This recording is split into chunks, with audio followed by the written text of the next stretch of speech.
Hello, welcome to Jason Cavness Experience. I'm your host, Jason Cavness. Our guest today is Kelly Kirk. Kelly, thanks for being here today. Hey everyone, thank you. Thank you so much. So I always try to start this off with like a kind of softball question. So hopefully this is a softball question. Okay. So you have a 2-year-old kid, right? Mm-hmm. Can you talk about your kid a little bit?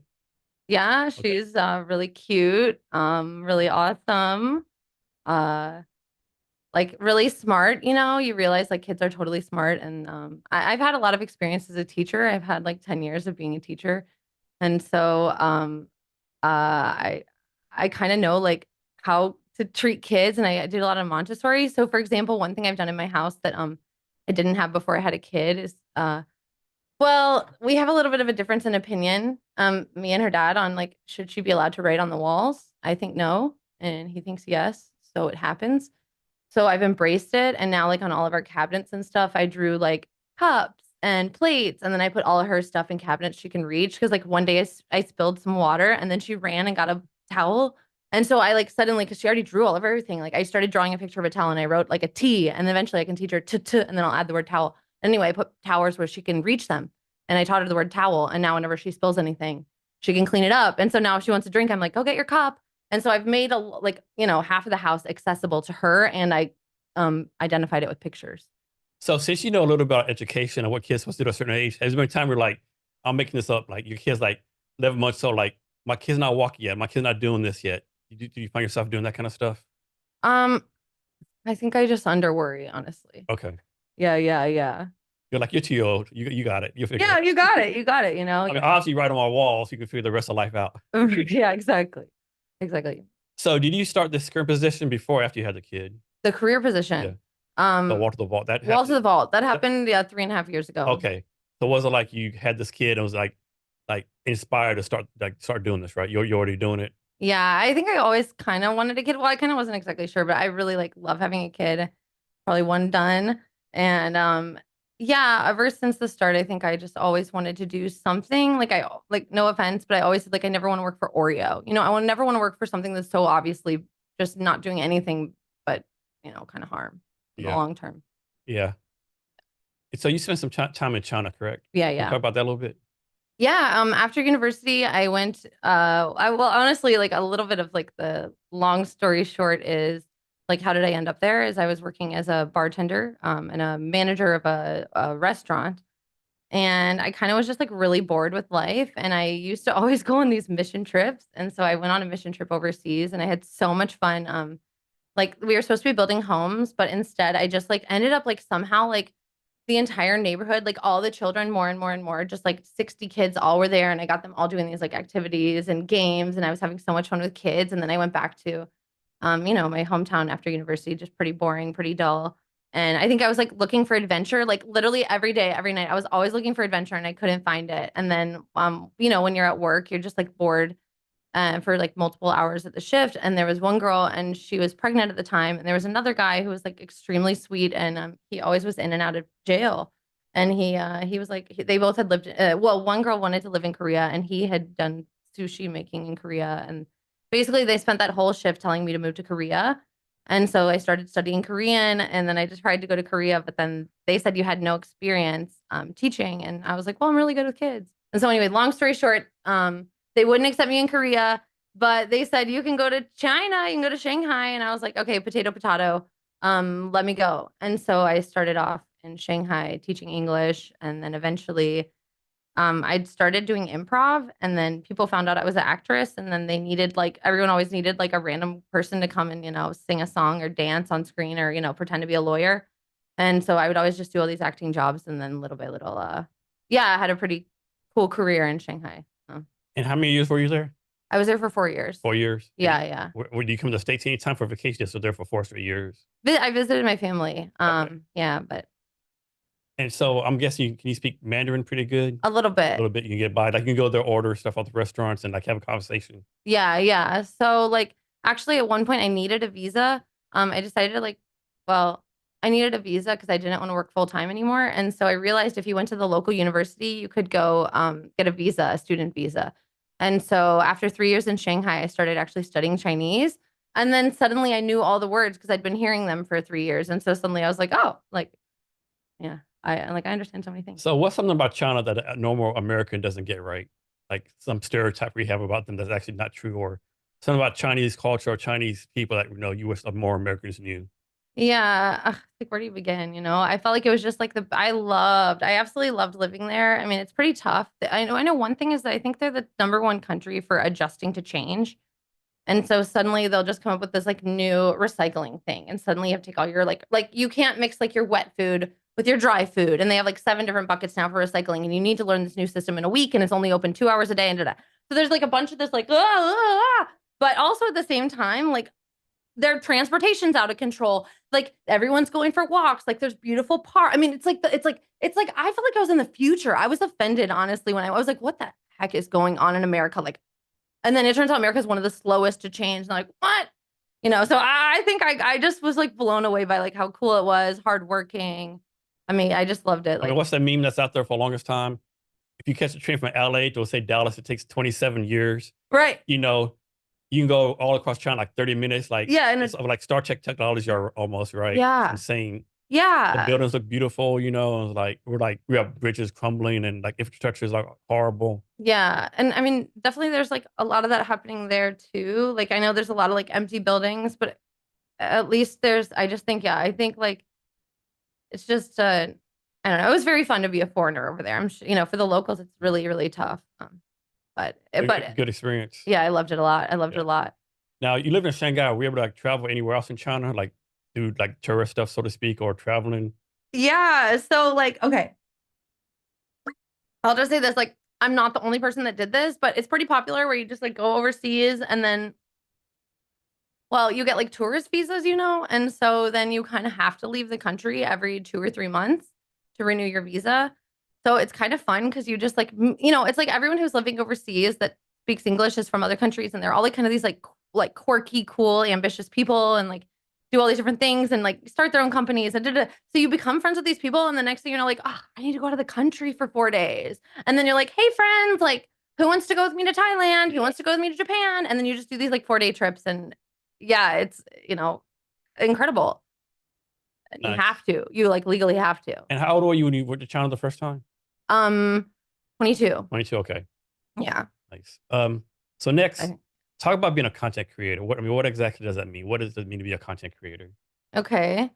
So basically, I'll start a little further back than that. Honestly, it all started where I was living when I was living in China. My first job was working at this Montessori school where kids did everything. Like that was the theory. Like kids tied their own shoes, and like even if it took them 3 hours and they're crying the whole time, like they would learn to tie their, like pull up their shoes or put on their stuff, and it was kind of like these independent. And so I kind of go about that with my daughter as well. And when we were there, we didn't have the internet.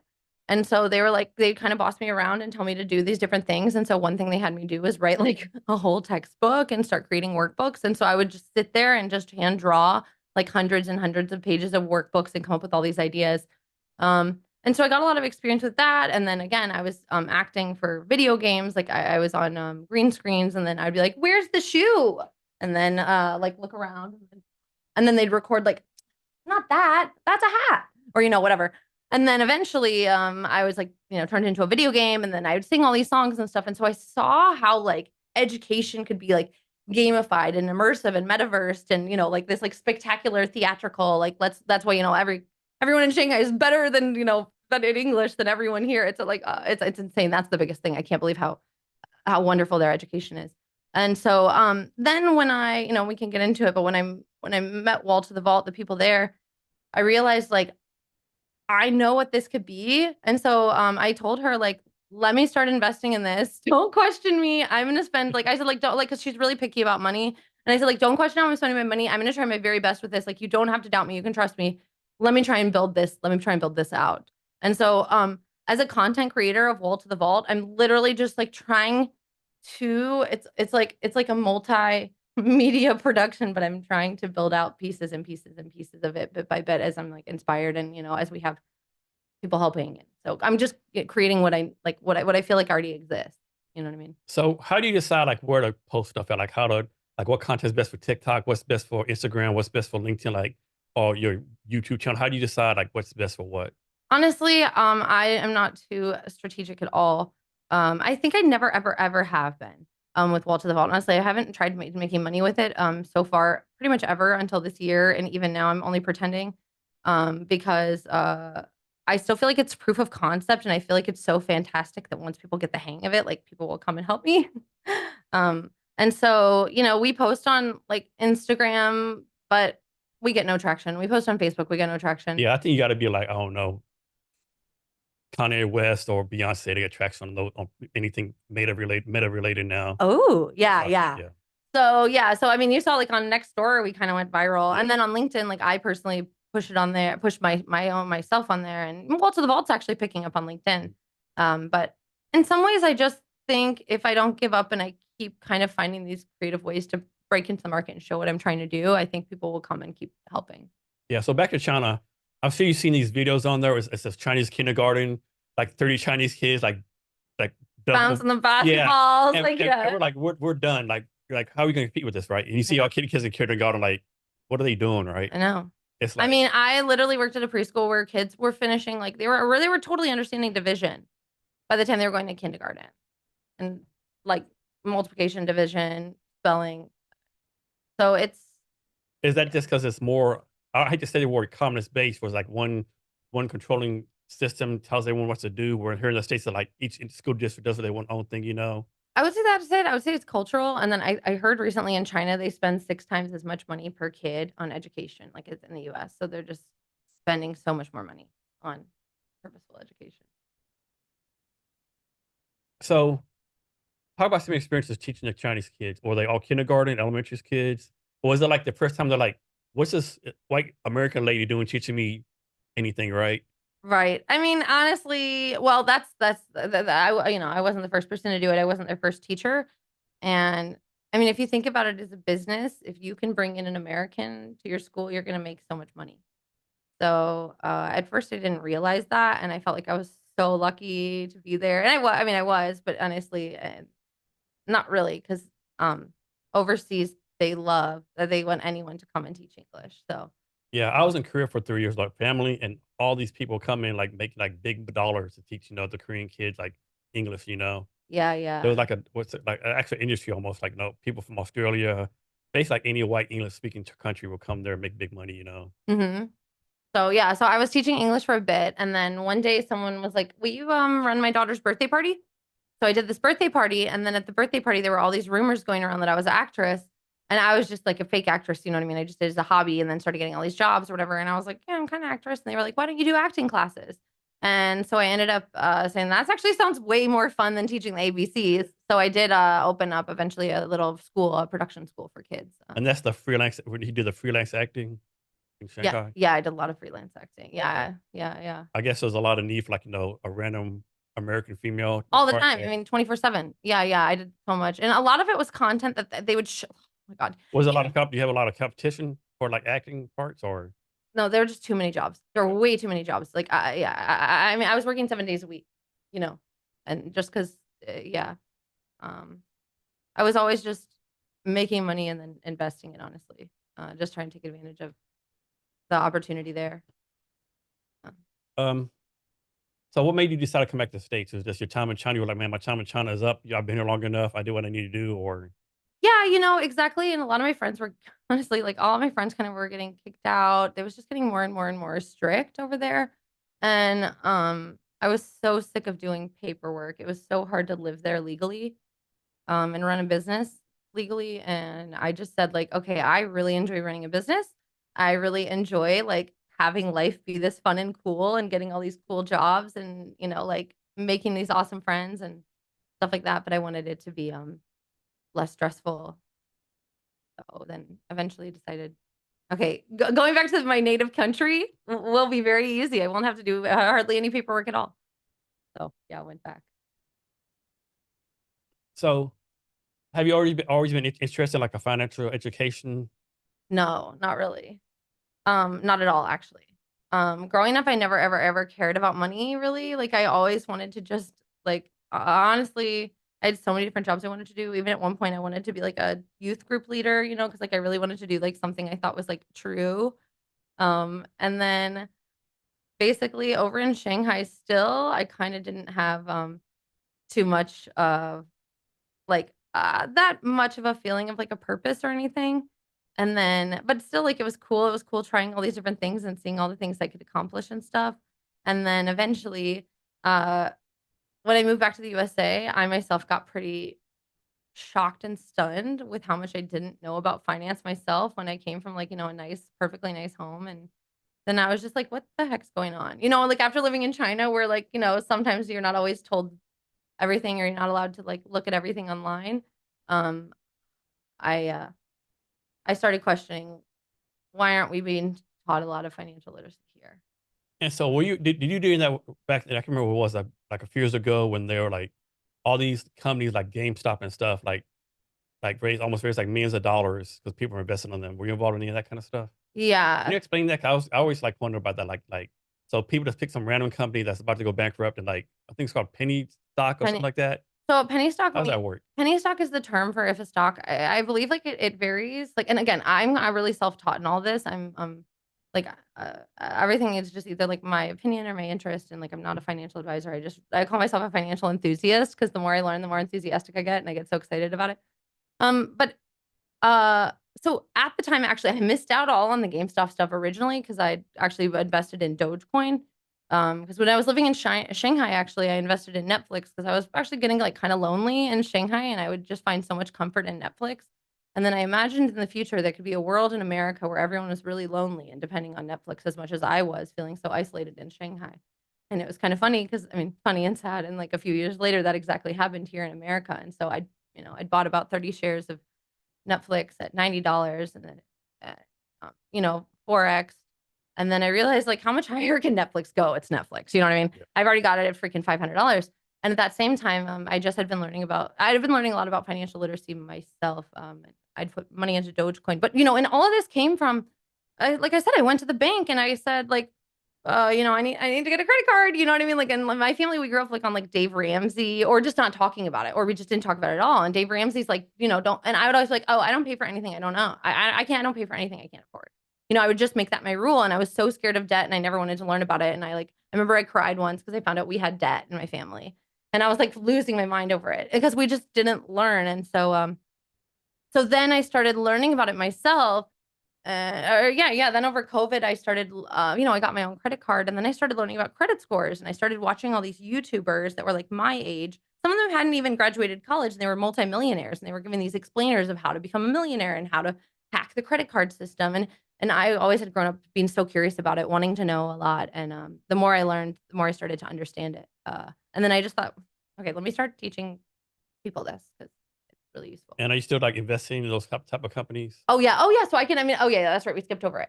So yeah. So basically, I mean, like the long story short of what happened with GameStop is actually, I think it's like, it's extremely cool and insane.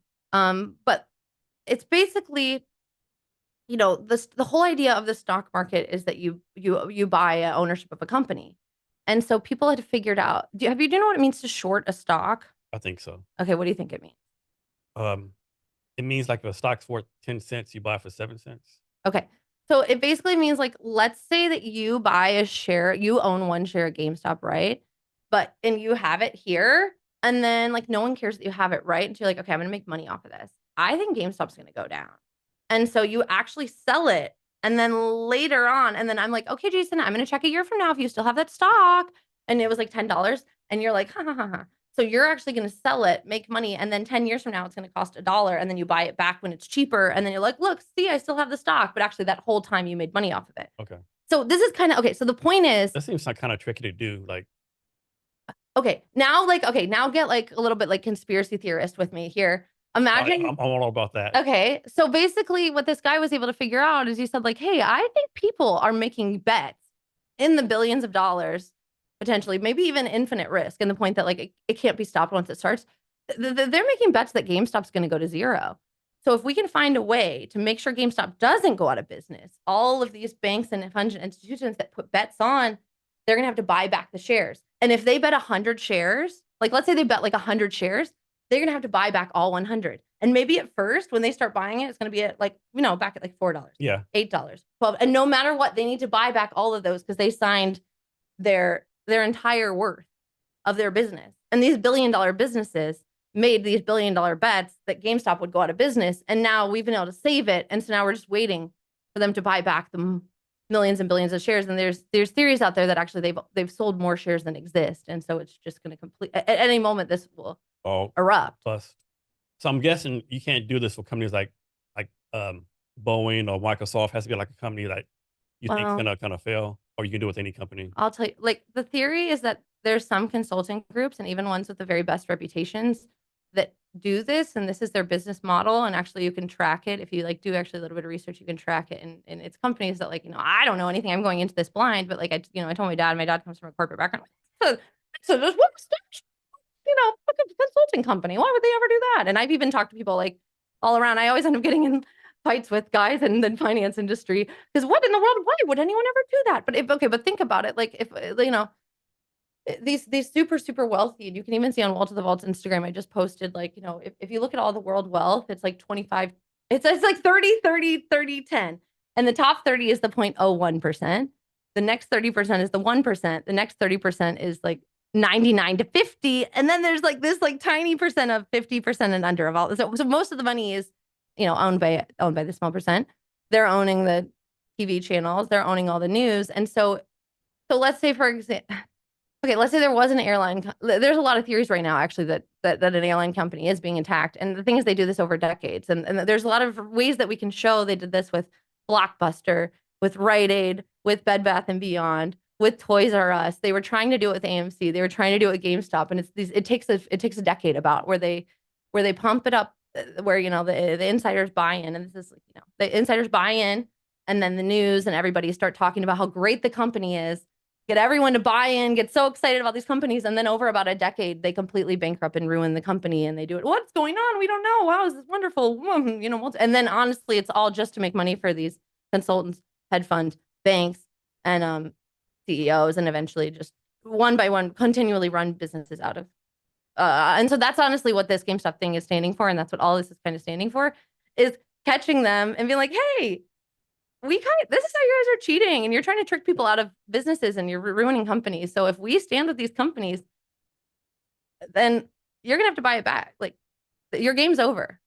So kind of off the subject, but I've been hearing where there's a company called BlackRock, right? They own Right. they own a lot of stuff, right? And they're like buying up all the single family homes now, right? Right. I mean, like billions of $1 billion. Like I own a house in DuPont. I get an email once a week from someone. You want to buy your house, right? Yeah. Everyone's doing it, right? It's like it seems like I can see why they're doing it because like it's a good investment, right? But then again, like who's gonna be able to buy a home, right? Yeah, it's horrible. It's like completely destroying the economy. Yeah. Yeah. And yeah, so that's really, I mean, it's really So you got someone horrible. like someone's supposed to own in the '60s, right? They pay their house off, and they're like, man, my house is worth $300,000. BlackRock we'll give you $500,000. Mm-hmm. I mean, that's hard to turn down, right? Yeah. Especially like Right. you live in a state like Washington, California, and you got kids like, Arkansas or Texas, go buy another house there and live, but then it's going to keep people from buying homes. Before that 50-year-old couple would sell the home like maybe a 20-year-old newly married couple, right? Yeah. I think those days might be over. I think the days of the American dream of people buying homes might be over with pretty soon, unfortunately. Hopefully I'm wrong. Yeah. I really don't. I mean, I know. It's horrible. It's horrible. So Another thing's crazy too, always like, I couldn't figure like you want to go buy a house, right? You have a decent credit score, and they say like but you're allowed to like pay this much in rent, but you're not allowed to pay this much in mortgage. that's what I'm going to. Yeah, Exactly. you've tried to buy a house, the mortgage like 2,000, So but you can't do it. Now you have to pay rent for 3,000 or something crazy like that. exactly. It just kind of seems like and I saw a quote recently, and it said like this, like the modern day slaves are not slaves by chains, but slaves of debt, Yeah. and it's getting out of control to the point that no one can afford anything. And it just seems like the system's really broken. And so that's where so I'll tell you, so they didn't explain it too well. And I don't know if you saw the GameStop movie or whatever, but something that's really cool that's going on, as people say GameStop still exists, it's still happening. Something that's going on right now is there's this idea of DRSing. And DRS actually, it turns out, okay, and again, it turns out if you are the CEO of a company, you're not allowed to say DRS. Like, you're not allowed to say this for some reason. And maybe because it's such a strong weapon that like they've made some rules against it or something. But the whole idea is if you buy it, like, do you use any companies to buy stocks? Do you have any like, No, not really. okay. So let's say if you were to, like, what company would just off the top of your mind you maybe use? Uh, I used American Century in the past. Okay. Um, Maybe Vanguard. Okay. I know some personal people I work with Okay. too. Okay. So let's say you had Vanguard, right? So if you bought, a stock and it was held in Vanguard, you don't own it. Vanguard owns Yeah. it for you. And so if Vanguard goes out of business, you just lose your stocks. And so like there's kind of, like again, I don't know, I'm making this like let's say for example, like Robinhood was like thrown into like, kind of this like whole, mastermind plan. And they said, okay, we're gonna make this company Robinhood and get everyone to buy all these stocks through here. But guess what? We're gonna plan on that company going out of we're gonna plan on going bankrupt. So we're gonna trick all these people into buying these stocks. We're gonna tell them they own it. But don't worry, like we got this. So stuff like that could happen. So the way around, like after this whole thing with them removing the buy button, people have realized, okay, we can put them in our name.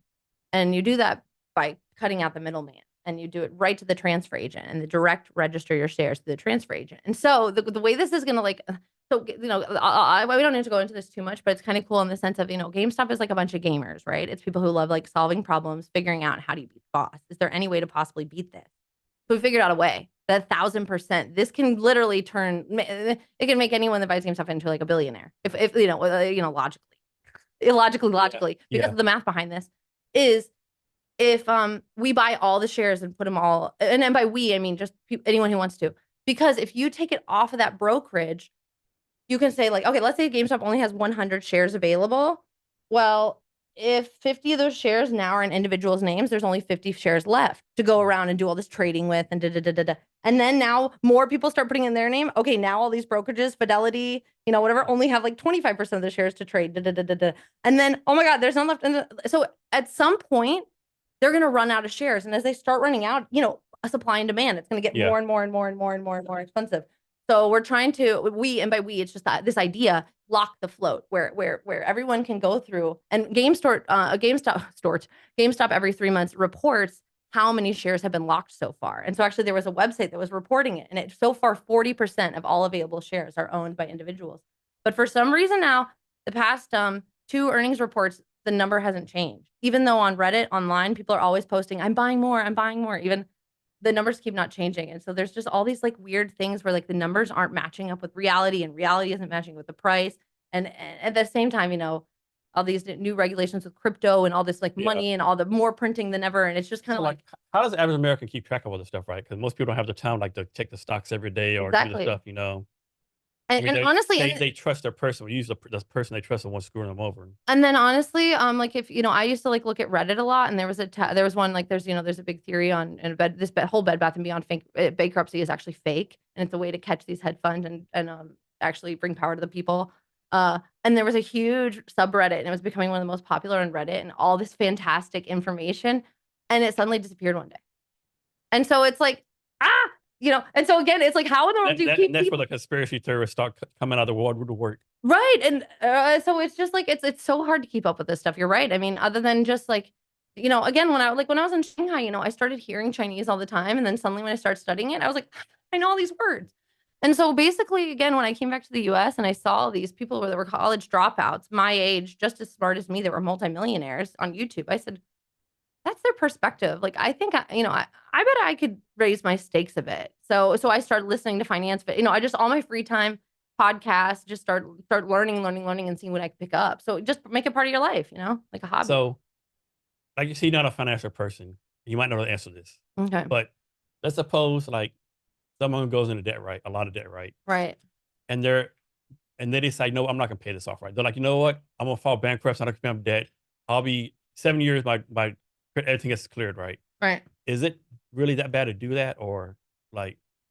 I really don't know that much, but I'm like, aren't there multiple people who went bankrupt a few times? Even like the Wolf of Wall Street, right? He's been bankrupt like twice, and now he's still the Wolf of Wall Street. Yeah. So I have no idea. I mean, I know there's like something. I know you can go bankrupt. You're like your credit's like fucked for 7 years. But like, suppose you own your own house, obviously you're still paying your own house, whatever, I guess so. Yeah, but I guess also I just am like the world is so big, and if you have an American passport too, like there's so many options. So it's I don't know, like, ugh, but I don't know. I mean, yeah, I mean, I have friends in group chat, like, I have friends in group chats, and, like, one of my friends, he was thinking about, like, claiming mental illness Mhm. just to get himself out of things Yeah, because but then I know that brings on, like, getting yeah, hired and stuff, yeah. but So Reddit, I've never really been on Reddit. I've been a few times. It's like Reddit is like really good. They're like this like cesspools on Reddit. There's like all this like stuff on there, right? Have you had a good time on there, so to speak? Do yeah, you I would say, like, I was using Reddit for, like, maybe, like, 5 years, or maybe, like, more all over China. It wasn't blocked back when I was there, so it was my, like, main source of entertainment. And then especially with all then at one point I really exactly like you said, no one who has the time for this stuff. Maybe about a year or 2 ago, I deleted all of my social media, and then I deleted everything, like, I really do sound crazy, but that wasn't related to either this stock stuff that I'm interested in or Wall to the Vault. yeah, Because I just and having a baby and stuff, I just the time is so limited. I'm running a business all by myself, yeah, and I'm really interested in this stock stuff, and, like, I don't wanna waste my time on anything.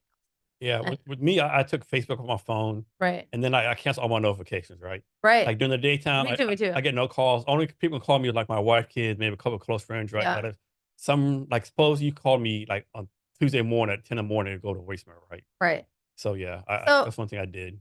but with Reddit, like, now, honestly, the fact that it's getting so I think, like, now it's becoming like, okay, I remember I heard one time, like, when your grandma starts buying Bitcoin, that's the time to sell. You know what I mean? Yeah. And Yeah. so I think at this point, like, if grandma and grandpa are getting on Reddit, and then if you've seen it before and you see how Right. they're just destroying all sources of real information, and it's really fun. I mean, there's lots of, like, great stuff on it, but Yeah. it's not becoming, it's being censored. But it's almost too much stuff on Reddit, you know? Like, there's so many But if you could rabbit tell holes yeah, that's true, that's so many true. rabbit holes you go That's to, true, that's true. That's why I got rid of only one focus, and now even then and now, like, it's bot city. oh, yeah. There's so many bots, yeah. But Like, there was a thing on, I think, 60 Minutes, like, a couple months ago, and there was, like, this thing called, something farm for, like, Vietnam. There's a Vietnam kid with hundreds of screens in front of him. He's just, like, posting stuff and adding right, people and, like right, they're like, "Tung, tung, ting, tung, tung, tung, yeah, ting," like, all these screens and phones, like, it's just like, yeah, yeah, yeah, man, yeah, this is yeah, yeah, yeah, insane, yeah. right? Yeah, yeah. So, the part of that actually, like, you make me think of, like, I was thinking of something lately, like, like, Orange is the New Black, and, I think, like, out of tune is the new auto tune in the sense that now they have, like, like, fake likes and AI influencers, and, everything Yeah, can be perfect now, is that I think if you can, like, pull off imperfection gracefully, yeah. that's gonna be the new Yeah, I hate to use the word authentic because it gets used too much, but, mm. you see, like, these Instagram all these influencers, looking perfect and stuff, and then yeah. Yeah, I don't know how long that's gonna last or if Yeah. it really could take over, And then my thing too is, but we'll see. so you have some people I'm an influencer, like, how are you an influencer? You have, like, 500 followers, right? I Yeah. mean, like, this is me, like, I think I had to have, like, maybe 100,000 to say you're an influencer, you know? Right, what's the word, and Yeah, which platform? yeah, Yeah, that's true. you're Uh, kind of an influencer. I would never say that. So what do you do for fun? Like, what are some of your hobbies? Oh, I mean, I just feel like these days, like, I really love my work. Like, I have so much fun doing what I do that I, like, throw my happiness into there, and I really I'm telling you, I love, like, I love being a member or, like, a part of this sort of, like, investing and cheering for GameStop community. Like, I really get hyped up reading all the DD and, like, seeing that I think we're right. And so for fun, I'm always reading the comments and that kind of stuff, like researching. But at this stage, again, my business, we're not making, we're not like too profitable right now, and we're nowhere near what I want to be. So I'm like, the fun will come later. You know what I mean? I already had like a really fun life. Like now I'm really focused. So, you love what you're doing. Can you talk about work-life balance? Like, what is work-life balance to you? Yeah, well, I'm lucky right now. I don't know. I have a really tough time with that actually, but I'm really lucky right now that my um my, daughter's like, my father her father we recently got divorced, so her ex, his parents are in town actually for 5 months, and so, now we have help for 5 months, so I'm working, like, literally 7 days a week now while they're here, just yeah, but I actually am coming up with an idea, like, I really am, like, an extreme person, ugh, if I could have no phone, I would. So, I'm thinking I might, like, when I'm around my daughter, I might, like, just completely remove my phone and my laptop and have, like, no screen. We don't have a TV, so I might set that rule of, like, okay, you know, no technology. Let's just like laugh and giggle. So that's something I'm thinking about doing. Yeah, I know, like, you have some people, like, "I have a great work-life balance, but I hate my job." Well, how can you say you have a great work-life balance, you hate your job, right? Yeah. You know? And actually, yeah, sometimes like I'll put Bluey on the corner and like I'm recording music and so I'll have my daughter on my lap while I'm like literally like belting songs and then like yeah, just entertaining her. Like I'll do two at once. This one random for you. So, do you watch Blue's Clues with your kid? Not in a long time, but No? I should. Yeah. So, question was, did you watch Blue's Clues way back in the day when that the first guy? Yeah. I was gonna ask, who do you like better, the first guy or the second guy? I haven't seen the new guy, You but haven't? I do know that okay, have you seen all these like viral things about how the first guy, he's become an influencer Yeah, and yeah, he's like consoling people. yeah. I've That's seen some sweet. of his posts on TikTok. You're like, Yeah. well, I randomly saw a post, "Hey, I'm sorry I haven't posted in a month. I've been doing this, doing that," you know? Yeah. He's like lots of followers, yeah. Right. I feel like yeah.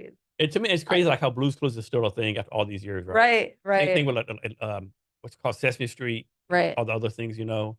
Like the classic standard kid things are still good, right? The Yeah. Muppets, you know? Yeah. Yeah.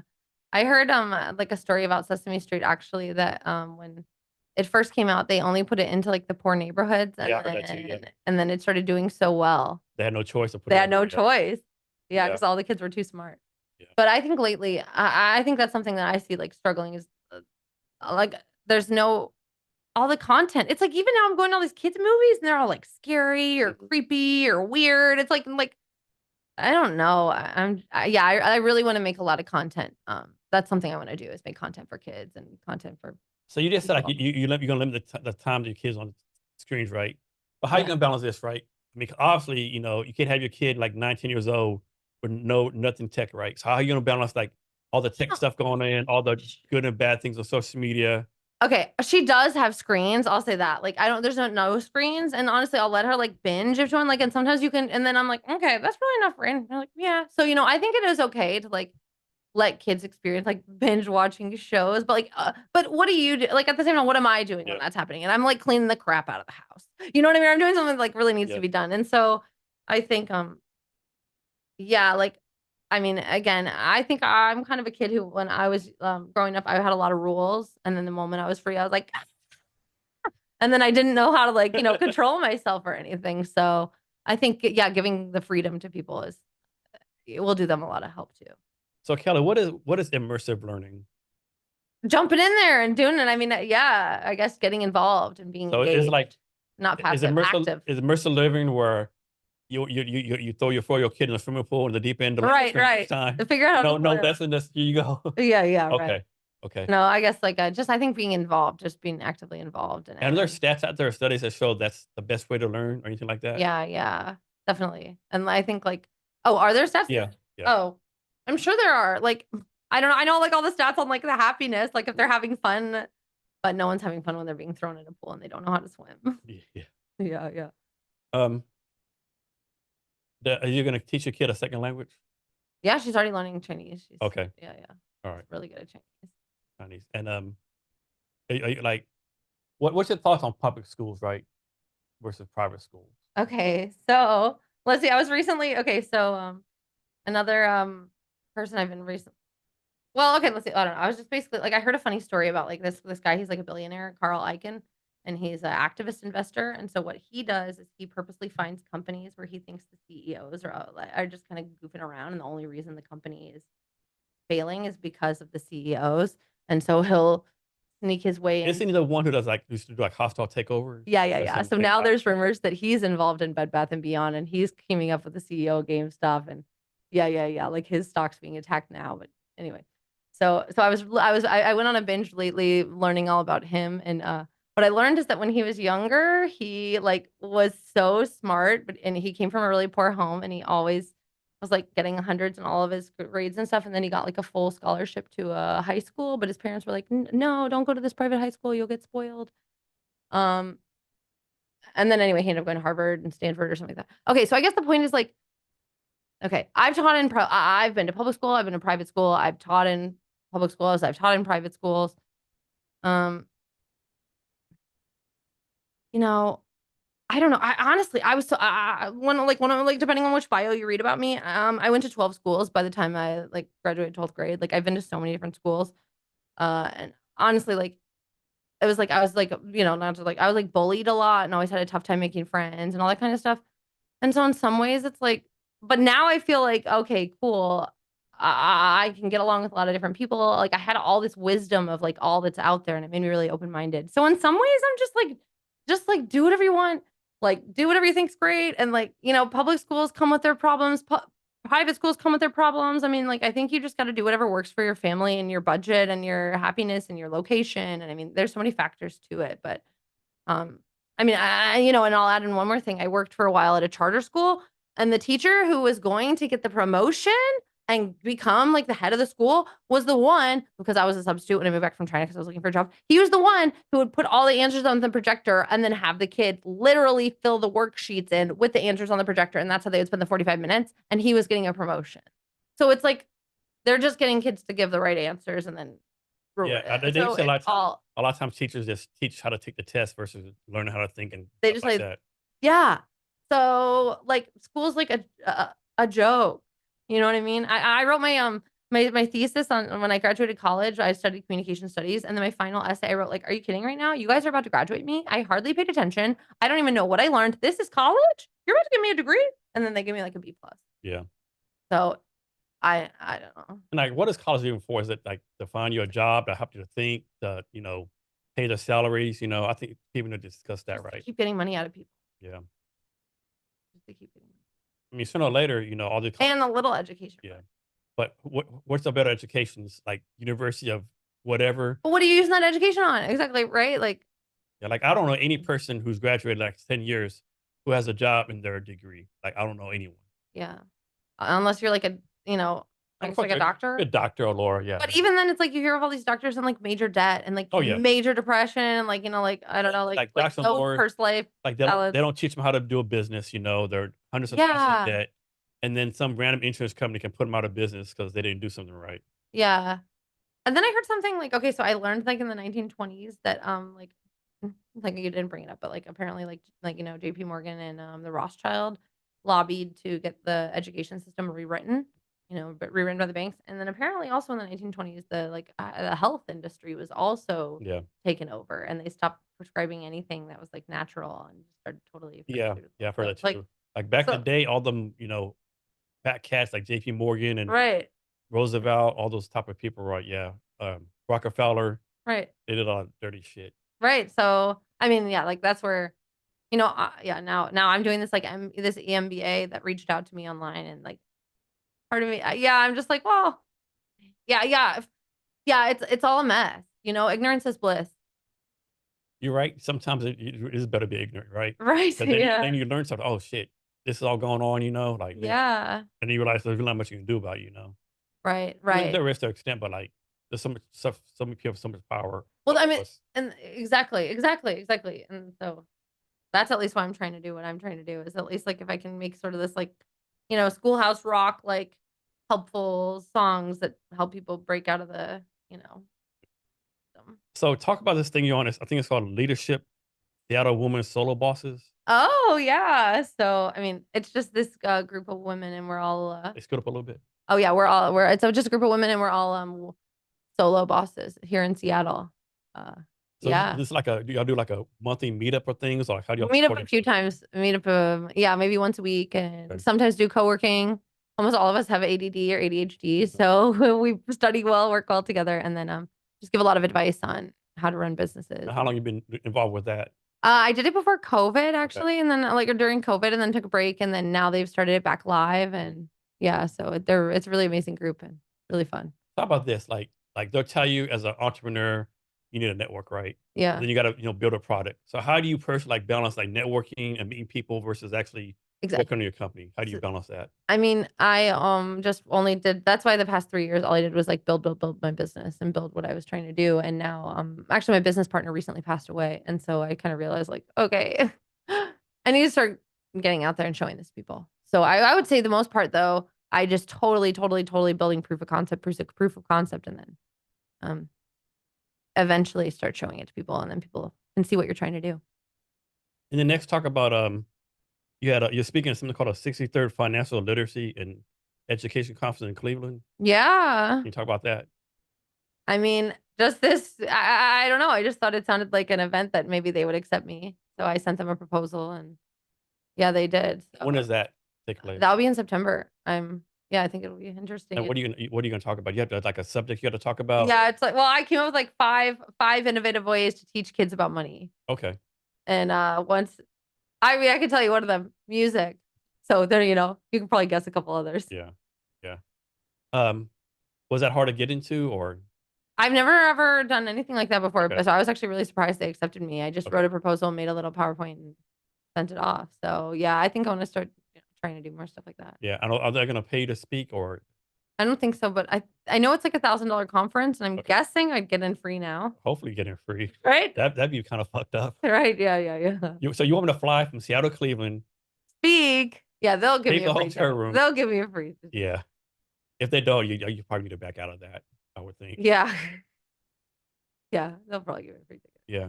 Um, so with Walter the Vault, where does that name come from? Does that name have any meaning or is this a random name? Yeah, Walter stands for We Are Long-Term Thinkers Earning Responsibly. Okay. And I didn't invent Walter the Vault. Actually, Walter the Vault, I met the people who'd been doing it on LinkedIn, actually. I'll tell you like a funny little story. So when I moved back to, in Shanghai, I became like pretty legit, like I was doing all these acting jobs and voiceover. And like really before that I was just like a boring bartender, like, you know, like energetic, but kind of just not really much. And then Shanghai became like really legit. And I was like, wow, cool.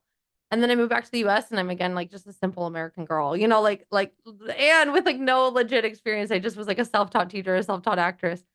And so then I started saying like, okay, how am I going to do this? And then I said, well, probably LinkedIn will help. So I made my LinkedIn look like it's like eye-catching as possible. Like great picture, great background, cool title or whatever. And then I just started adding all these CEOs. And my thought process was, okay, I probably will be like successful here in the next decade. And so if I can add all these CEOs, maybe some of them will add me and then they'll watch my career grow over the next few years and then they'll be proud of me and they'll feel like they knew me, but actually they never met me. And so yeah, I went through and I added like that, like I like just like thousands of CEOs and leaders and industries, and little by little my network started growing, and I had all these like high up network. And then one day I commented on something, and then this woman was like, "Oh my gosh, looks like you work in education. Check out my website, walterthevault.com."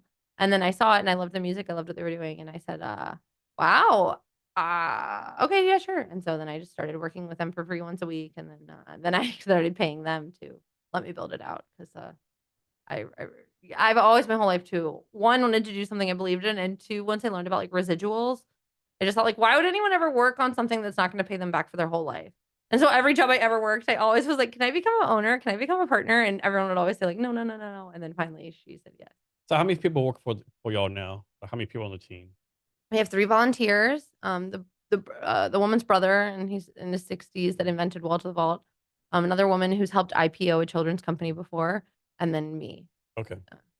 And then we have a couple freelancers who've worked about 2 years with us. And then When you say you're building out, does that mean like you're doing all the tech, like all the coding for it, or what does that mean you're building it out yourself? oh, honestly, like I'm trying to make, like a SpongeBob or a Phineas and Ferb. So I guess like it's mostly cuter than that, illustrations, books, animations, the songs, the classes, yeah, the content. So And is it only available in the United States or available anywhere? anywhere. So how does it work as far as like translating the stuff, like English to Mandarin or English to Germany or whatever? Yeah, well, I mean, we we have some of this. So I knew like I have like a guy in like Sri Lanka that's worked with me for a while. So some of our episodes are translated to Sri Lankan. But and then I have some that are in Italian, but most like just randomly I used the resources I had. But we're working on getting the books translated in Spanish. You just have to ask a trusted person. I mean, it's precious, I don't know how they're saying what you're saying. So yeah. Yeah. So how important is it for an entrepreneur to be creative? Well, I've always heard like the number one thing you need to do as an entrepreneur is pivot. So creativity helps you pivot, but also at the same time, if you're too creative, then you're probably gonna get distracted You, and not you get kind things of done. unfocused and stuff. I guess so. Yeah, yeah. Yeah. I did feel like your LinkedIn profile. It's like so creative. Like you see you're having fun. Right. You see some other random for like, dude, like I would never buy anything from you, just like a little doll and stuff. Yeah, yeah, like, it's so funny, recently I was trying to hire someone to, be like a writer for me, a copywriter, and I was, like, browsing all of LinkedIn trying to find people who had that open for work link that had the keywords, and only one had a clever, like, one-liner, and then the rest were, like, copywriter, writer, and all these, like, boring, Yeah, and I realized, like, dude, grab life by the balls and write a funny one-liner if you're a exactly. freaking writer Yeah, already. You know what I mean? And so that's kinda what I'm trying to do with my LinkedIn too, is I came to play, like, I'm yeah. trying to make this, like, Like amazing like show, amazing yeah, content, so be different, right? yeah, yeah. Be fun. So many people like so freaking boring. Yeah. But just like you see a resume, all the resumes like from the 1980s, Providence font, black and white. Like Yeah. I want to have a look at a resume that has someone's picture or something, or like maybe a pastel color. I Mhm. know all the HR people. Oh no, don't do that. Do the standard black and white. Like Yeah. Yeah, that's true.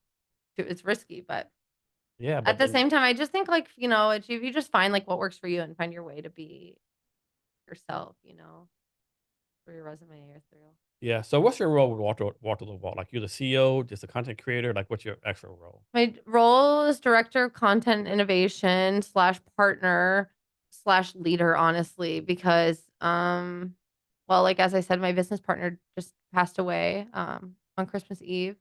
And so yeah, she owned 51% of the business. It's been handed over to her husband. And now basically, yeah, the three of us are just I don't know, like, yeah, just like representing and trying to, Yeah. make it. And you've been there. You said like 3 years. You Yeah, said. 3.5 years. And are you doing anything else on the side? Yeah, I tutor a kid. Actually, if you want, you can show this website. So I tutor a kid, his name is Julian, and, his website's called julianbusinessman.com, and or you guys can go look up julianbusinessman.com, and, he's this 9-year-old, and his mom hired me, and now 3 hours a week we get together and we do entrepreneurship, and so he's actually, like, made a whole bunch of money. Oh, Julianbusinessman.com. Yeah, exactly. Julian Businessman, there he is. So, like, yeah, he's this Um, yeah, there, I bet if you just like type it, it'll show up. Yeah, so so I tutor this kid also. And so his mom and dad have experience in like children's marketing and children's content. So you can see like we wrote music, we wrote raps and wrote music videos and designed all this merch for him. So like actually I went to New York and helped him film the bucket wrap one and he's it's 9 years old. yeah, yeah. So he's just like a 9-year-old kid and we do a lot of volunteer like he raises a bunch of he actually like raised like $300,000 last year for different charities. And then he himself made like $13,000 last year. And so, like, how did he come to do business with you? Right? Do you have like application process? Hey, if you're a 9-year-old kid, want to make some money, Right? apply with this. Or how did It it? was his mom's idea. Like, Okay. yeah, they'd had some like classes before and then they were just like, I think you can keep up with him. Like he's always been. So I'll show you like if you want to see something really funny, this little music video they did. So we wrote this song, like, Here. yeah. This is kind of cool. This just finished like last week. So we wrote this music and storyboarded it, and then his parents did the filming for his dog bowl that we designed.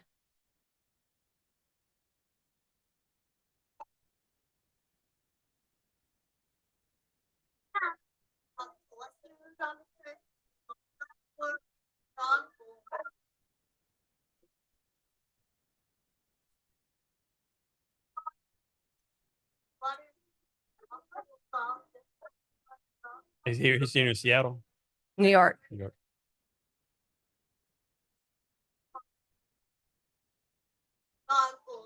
Okay. So, like, why would this kid even go to school? Right? Yeah, I know. He's skipping school later this week and he's going to an SEO conference that we found Yeah. online I for him to mean, go like, to. of He's course. so over it. I mean, of course, you got to learn basic stuff. Like, and of course, schools maybe good for social stuff. Learn how to talk to kids and Right. stuff like that. But like, We're looking at like yeah, we like look at balance sheets during his tutoring and like I mean, yeah, like there's a young lady out of Arkansas. Her name's Kylie something, right? She runs a store company called Kylie Lemonade, yeah. and it's worth like almost like $10 million. She's 13 years old. Like, why is he going to? Why would he go to I school? Right? honestly feel like almost every kid could be like this, I if do you just too. gave them the chance. And Yeah, that's even like my own daughter, like she's like, yeah, like they're so smart. It's just sometimes they can't communicate and, very yeah, well. and they have the thought And the process. So limits. yeah, and the thought process is so different too, right? Yeah, They think yeah. of stuff that adults would never think of, right? Right. Yeah. So yeah, so I tutor kids in entrepreneurship. I have just two kids I do, and he's the one that's more serious. And then yeah, that's mostly the three things would be investing Yeah.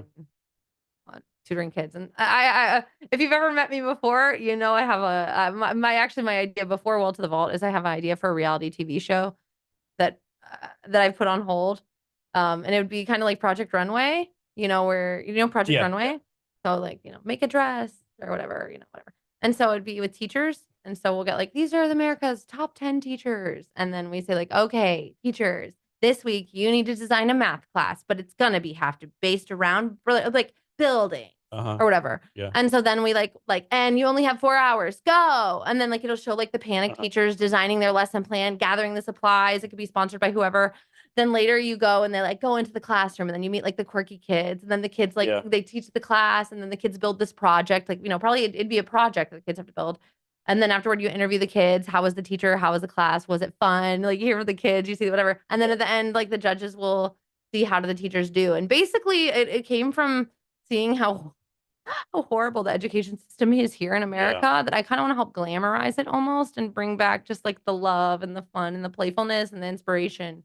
So yeah, like I think giving voice and creating I think like a cool like reality TV show about teachers that hasn't been done yet. Stuff like this, just bringing voice to the underdogs and the people who are. And another thing about the school system, like of course I'm a capitalist, right? I don't believe like socialism or communism, but still like it's so I'll use Dallas, right? So there's a neighborhood in Dallas called Highland Park, old money, right? Homes are like 10, $20 million dollars, like money's no obstacle, right? Right. And then you have the schools in the Dallas in the South Oak Cliff, like South Dallas South, right? People like kind of not well off, single parent homes, people on welfare, right? Yeah, each school is funded by the property taxes in their district, right? So obviously, Highland Park has way more advantages. And then like Highland Park says, hey, we need we want to do a band trip to San Antonio. We need money. Bam, bam, bam. Doing the Because there's extra money to go around. Yeah. Exactly. doing South Dallas, like parents like I don't have no money to give you no damn band trip, Right. And it's like no, I don't think we should like. I'm not saying we should like some kind of system where everything goes in the same pot and div it up, but I don't know. This doesn't seem right. I mean, yeah, totally. Like, I know. It sucks. It sucks.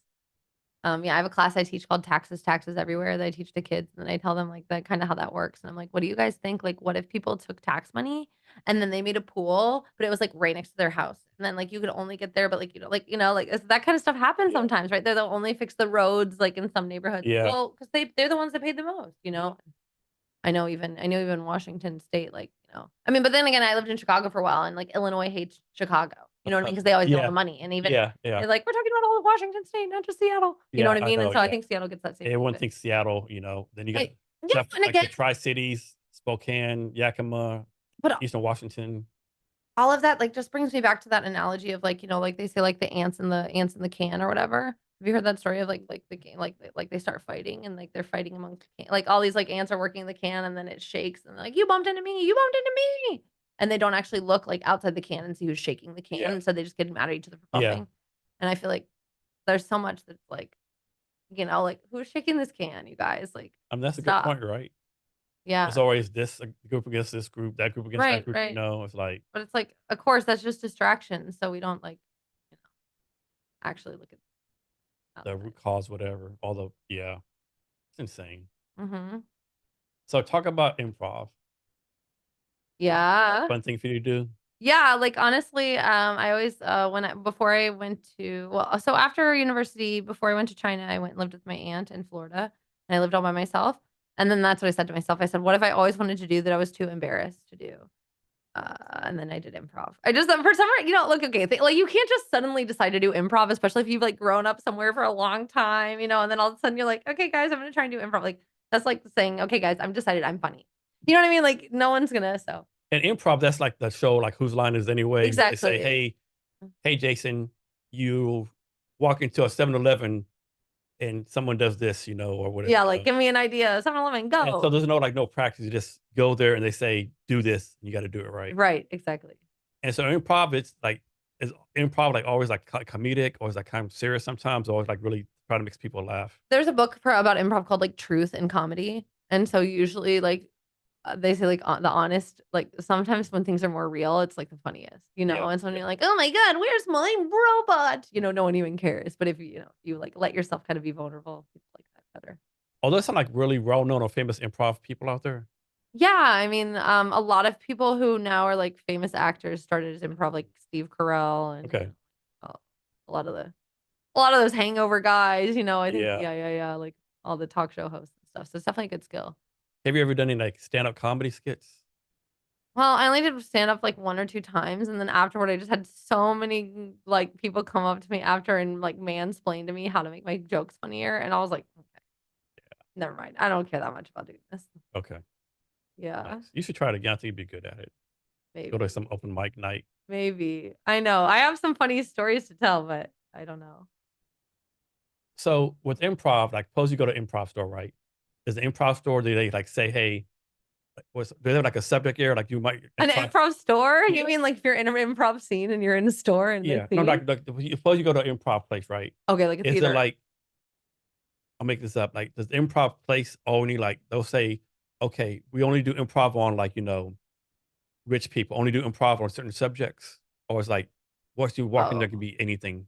Oh, I see what you mean, like themed improv. Like, Yeah, okay, so yeah. for example, I'm trying now to make a class that's financial literacy improv, where I say like, okay, all of our games, they have to be like money based, Uh-huh. but mostly no. Like, but at the same time, they have like Shakespeare improv, where like it's gonna Okay. be a Shakespeare show, or they'd have Yeah. musical improv where it's all singing, or they'd have, like they have different themes. Have you seen a thing recently? I think on Facebook where people are saying like, "I never knew this, but Shakespeare sounds so much better with a Southern accent." Yeah, it's a big thing now. So Wow, yeah, so all these Southerners like doing like reciting it's Shakespeare lines in Southern accent. It's insane. that Yeah, sounds good. yeah. Yeah. Um. So with the social media for Walk the Walk, what's your goal with that? Is this like, do you break it down like like I'm trying to reach like parents of the kids, like the kids itself? Yeah, and honestly, if like I've kind of realized like I spend a lot of time, like I said, watching like finance videos and learning about, macroeconomics and the world economics. And I'm learning a lot of information. I've realized like, okay, Wall to the Vault is supposed to be like 101. So like how detailed can I get? Not that much. But at the same time, who do I notice my client is? It's always entrepreneur parents who want their kids learning. So I think if I can, like, I'm just not always the best communicator, like really at all. And then I'm like, how do you not understand me? But it's like all in my mind. When I was a kid, I used to go to school every day, and my mind is a different Disney princess. And then if my teacher didn't know which one I was, and I would just hold it within my essence. Like I never would say it. I wasn't dressed in the costume. I just would like know it in my Like, mind. how dare you not know who I am Like, today? how do you not know I'm Pocahontas today? Like, are you kidding? I'm Belle today. You don't know that? Like, Aren't you the teacher? right? Aren't you the freaking teacher? And then my whole day would be ruined when they couldn't psychologically like tell which princess I was. So it's kind of that same thing with a lot of these things. So yeah. Oh, so anyway, with what's about social media, I don't care. Like with my LinkedIn, like I'm here to kind of make noise and like stand for the people. Like what's that? Like when the spine of like one man stiffens, the others get Yeah, taller or whatever. yeah. And I realized like if wall to the wall can be more of a source of information, and the reason like I start providing this information when I'm getting so pissed off, that's awesome.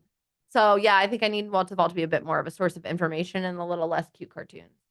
And what age is it for? Like 5 to 13, 3 to 7, Yeah. About 6 to 14. 6 to 14? And why that age? You just found that's the best age to start doing this? Well, it honestly, the origin story of Wall to the Vault is like the woman Karen who invented it. She's from Long Island. She said like when my daughter was 3 years old, I gave her a quarter and she put it into the machine and out came a fake quarter. And they sound just like that. And she did. And right then and there, my daughter thought that was a good deal. And I said, oh my God, kids need to learn about money. And so she's actually a tax attorney and would like help like, multimillionaires Yeah. get out of tax trouble, and just said like, how are these people so bad at money? So I think, yeah, to me, I just say like, why are we teaching kids like, dinosaurs and, all this stuff. And they don't even know like, why do we know what a nucleus is? And I don't even know what a checkbook is. So like, I don't understand sending, spaving, saving, compound interest. So yeah. Just the basics.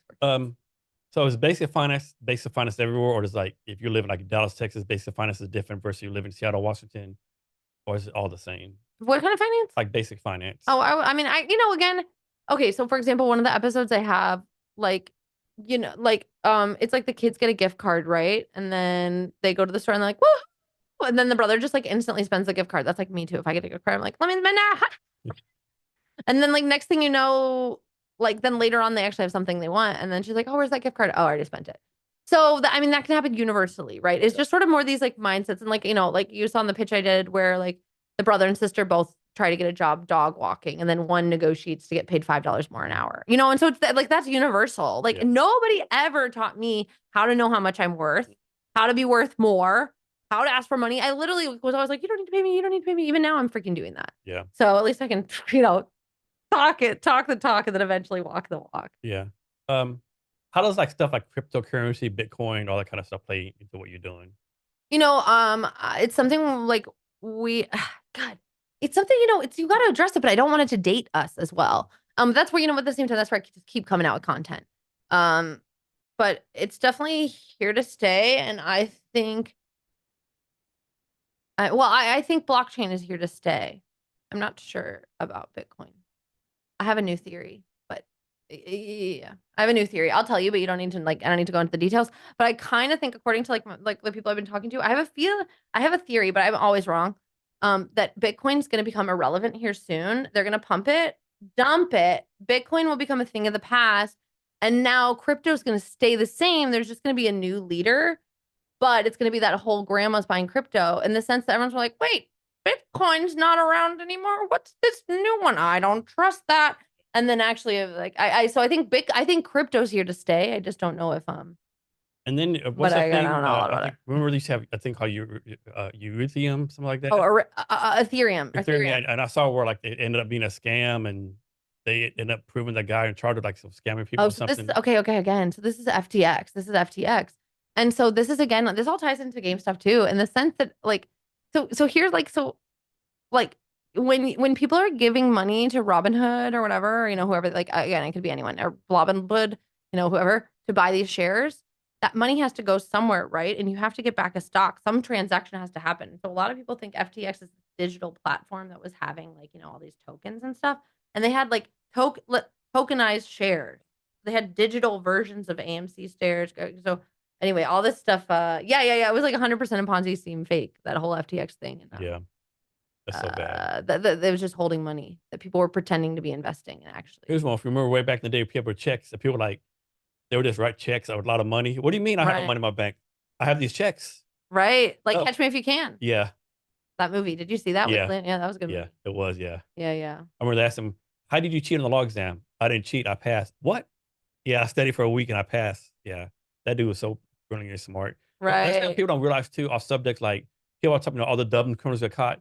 Yes, the dumb ones get caught. The smart ones are getting caught. I don't think, right? I think the Mm, smart criminals, like yeah. Well, also they always say like appear weak when you're strong. mhm, So, that's true too. right. Yeah. So, what kind of networking do you do? Mm, Any certain events you can recommend to people to go to, or yeah, like honestly, well, I just realized recently, like, well, actually, honestly, I went to New York recently and I was like obsessed. And I was like, this is really depressing. I love New York. I wish I lived here. And then I realized, well, I live really close to a big city. And there's a lot of really smart people in the city. yeah, And so what am I doing spending so much money to live here when I'm working from home? yeah, I could be living in the middle of nowhere, spending a tenth of this price. So get up off your ass and go, girl. yeah, You know what I mean? And so like basically I'm like you. I remember you, like, the first time you were like, I really don't like going out. I don't yeah. really like talking to people. Me too. I really like, I'm not a huge fan of, like, I used to be, and now like the more I learn, I'm just like so jaded by the world. I'm like, oh my God. Like I'm so like, oh, like, help. So but at the same time, it's so fun talking to people, and what I'm doing is really cool and fun, and people like it. So yeah, I just go. Lately now I'm going into all different events, and as long as like at least 50% applies, I go, because I just think there's so much you can learn. Yeah, I just like love learning and listening to people, and yeah, like, So, when you go to a networking event, and it could be anyone, how long does it take you to decide? Okay, this is gonna be a good use of my time, or like bad use of right. time. Usually I can tell from 5 or 10 minutes if I get there. Really? I used to get a vibe, right? Like you Yeah. walk in, you see like everyone little clicks or something or whatever, you Yeah, just like to yeah. get a vibe. Like how do you decide like if it's gonna be actually a good use of your time? I don't know. I'm just one of those person that believes like everything happens for a reason. So I always say to myself, okay, there's some reason. You know what I mean? Wait for it. Something's got to happen. And so usually, yeah, I mean, if I'm really having a bad time, I'm like, okay, maybe I haven't met enough people. Mhm. You know what I mean? So I just feel like I try not to give up, and then, or I'll just like evaluate the room or whatever. And then finally I'm just like, okay, I'm out. But that's why I really love going to things by myself, Yeah. is because it's up to you when you go and when you go. Like I said, you never know what you're gonna get out of an event too either. Yeah. You might go to an event with the intent of like doing something, then something totally unrelated opportunity comes up. Right. Exactly. So Yeah. yeah. So like on Thursday, I got invited to this NFL draft party up in some casino by a person I just met. And so I went there because he wanted me to meet some maybe people I want to invest in the company, right? They didn't show up, right? But so I was at the VIP table, right? The guy next to me is a guy named Don Rivers. He's running for governor, so he's gonna come on the podcast like 2 or 3 weeks, right? Like I had no Right. idea, See? just by going to this, Exactly, exactly. The most random, amazing yeah, things can happen, this and like, government candidate gonna be on the podcast. right. I think so. Exactly. It's you've got to like. There's just nothing bad that comes out of it, and like you always get snacks, food, like That's meet something too. people. Always joke Yeah. around. If you're an entrepreneur in like Seattle area, you don't need no money for food. Just Right. Right. Just go to the because every events. day there's some kind of event, right? Right. Yeah. You, And you you- see all the cool places. Yeah. yeah, It's just like you at least get a free slice of pizza and a beer. right. Right. What else do you Right. need? Right. Yeah. It's awesome. So I'm loving that a lot. And I'm going to a hospitality like on Monday. I'm going to there's hotel hospitality, some networking show that I'm going to because like I don't know, like a hospitality, customer service. Like I'm sure I'll learn something. Yeah. So yeah. And so this is harder for me to believe, but you've only pitched 2 times. The one that we did at Columbia Tower, and the one at Yeah, you've the other seen one. both. Yeah, That's yeah. hard for me to believe. You only did it twice. Yeah. It's such a natural. So Oh. are you gonna like start doing more pitches, or what's your plan with that, or like? Yeah, I guess I mean I have to. You know what I mean? It's like again, I was nominated for that award last year by my business partner. And I told her like I said, I really don't want to win the award. That's why I said the first. She said, like, let's nominate you. And I was like, I really don't want the award. She said, like, Kelly, you gotta start getting used to winning awards. And I realized like that's true. I'm trying to make this like this epic show. So yeah, it's probably gonna win some awards. So at the same time too with this pitching stuff, and it's with so much of that stuff. I'm like, okay, fine. I guess Yeah. I'll go pitch a I mean, bunch. it looks like it's a But way. Is it good? Is it a waste of time? You do it too early, right? But I don't think there's any. there's no harm, right? Yeah, Yeah. and put yourself out there. And I think also, like I would say that's the thing too. If I go to like, I kind of have social anxiety, social awkwardness. Like I really am kind of sort of Uh, you hide it very well. well, that's because we met in these business Yeah. situations. Like I love talking about business. I love talking about, like the economy and, maximizing your life and working ambitiously. And so a lot of times in social settings, that doesn't like I just end up like therapist. Like I always like become like everyone's like aunt. You know what I mean? Yeah. I give them like life advice because I'm the same way. Like if I'm at a network event and someone says, how's the weather? I don't care how the weather is. right. What has Yeah. how's that relevant to anything you were trying to do? And then someone's like, "Oh, I forgot your name." I'm like, "I don't care at all. Like, Yeah. you don't even know my name. Like, you don't know where you see." Yeah, yeah, yeah. Exactly. I'm so bad with names. Yeah, yeah. I'm so bad with names. Zoom, like Zoom now. Everyone. Yeah. Yeah, yeah. My name is John. Okay. 2 minutes later, what the fuck's his name? I know, I know. Yeah, yeah. Actually, I had a friend that came up to me like he like we'd been friends for like a year, and then finally he was like, "You know what, Kelly? I've been wanting to do this for a year now. I'm Zach." And I was like, "What? He's like, I just felt like that was so awkward between us. I never introduced myself to you." And I'm like, Yeah. Or you go somewhere you mean and you start talking like, do I know these people? Do they know me? What's the fucking name, right? Right, yeah. It's insane. Yeah. So what? So you start doing more pitch competitions. Oh yeah, I guess so. Yeah. I don't care about the government. Yeah. Because I really like that I really like that we're funding this. I want to be able to try and fund this all by myself and not take money, but at the Yeah. same time, I probably should. So Seattle's being awesome, and they're offering me like 24 hours of consulting. First, 8 hours in branding, then 8 hours in business And planning. who's doing that? The city of Seattle, like Okay, through nice. some program. Okay. So first, actually, from the first pitch I got 8 hours branding. Then we're gonna do 8 hours of consulting on my business model, and then I'm also getting 8 hours of finance consulting. Nice. So I said, okay, I'll listen, but yeah, we'll see. And so you have a lot going on, obviously. Yeah. So how do you take care of yourself? Either Well, like physically, mentally, or however you want to put it. How do you take care of yourself?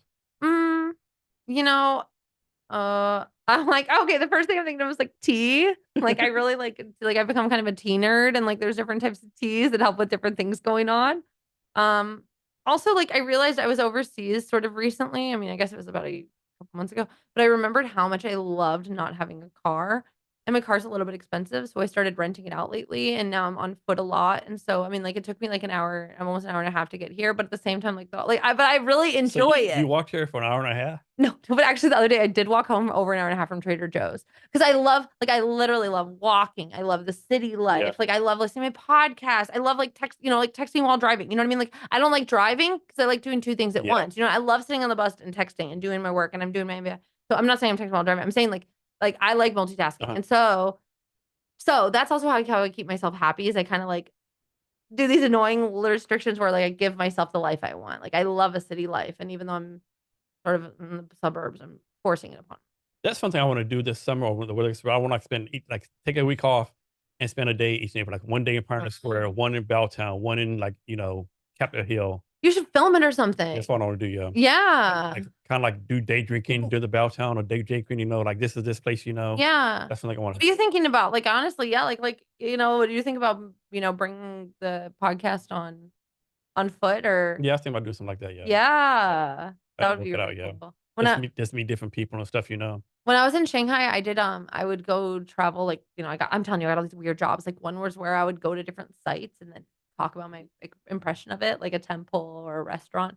And I feel like you could do that. Like, Yeah, you could be invited to rrestaurants and like, exactly. let me try these noodles. So you lived in China for 4 years, back to China. Yeah, yeah. When you came back, what was your reaction? Because I have to imagine the Chinese food here is way different from actual China, right? So when you had your first Chinese food in America, like this is not Chinese food. This is like Americanized Chinese. But then I was going to like the Chinese restaurants by the Chinese people, though. Okay. So actually I was like, Okay. wow, not too Okay. bad. Yeah, You yeah, still yeah, going to the yeah, authentic yeah. stuff. Okay. But I definitely will say like there's like way more fruits and vegetables in China that taste like so good than we have here in America, and People I'm have no so idea how offended. bad our food is here.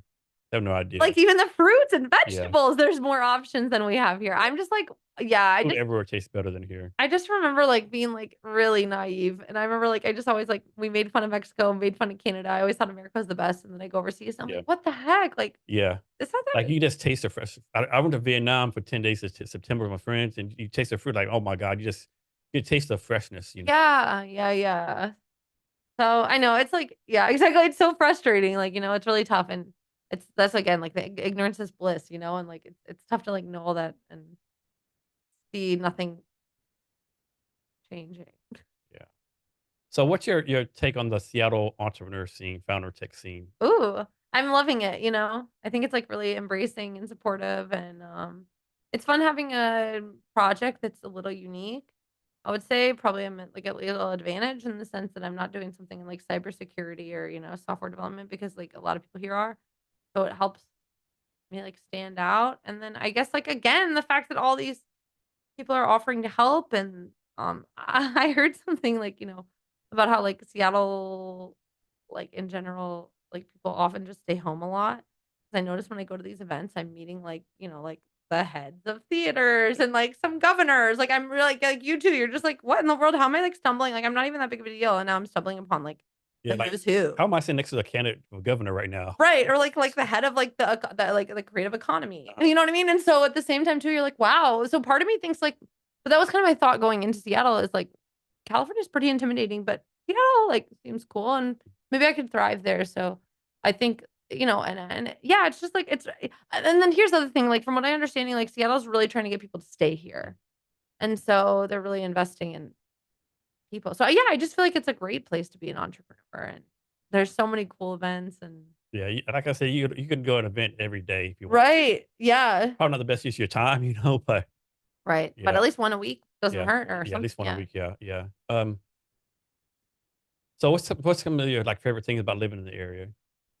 Well, I mean, one, it's just so beautiful. And then two, exactly. Just I love like being able to learn from all these people. I think in college I was so excited to like be away from a, strict home and like no one, no rules, nothing matters. And so and I actually then I ended up working. I was working in a concert venue and I worked there for 4 years managing a venue and I just was so over school.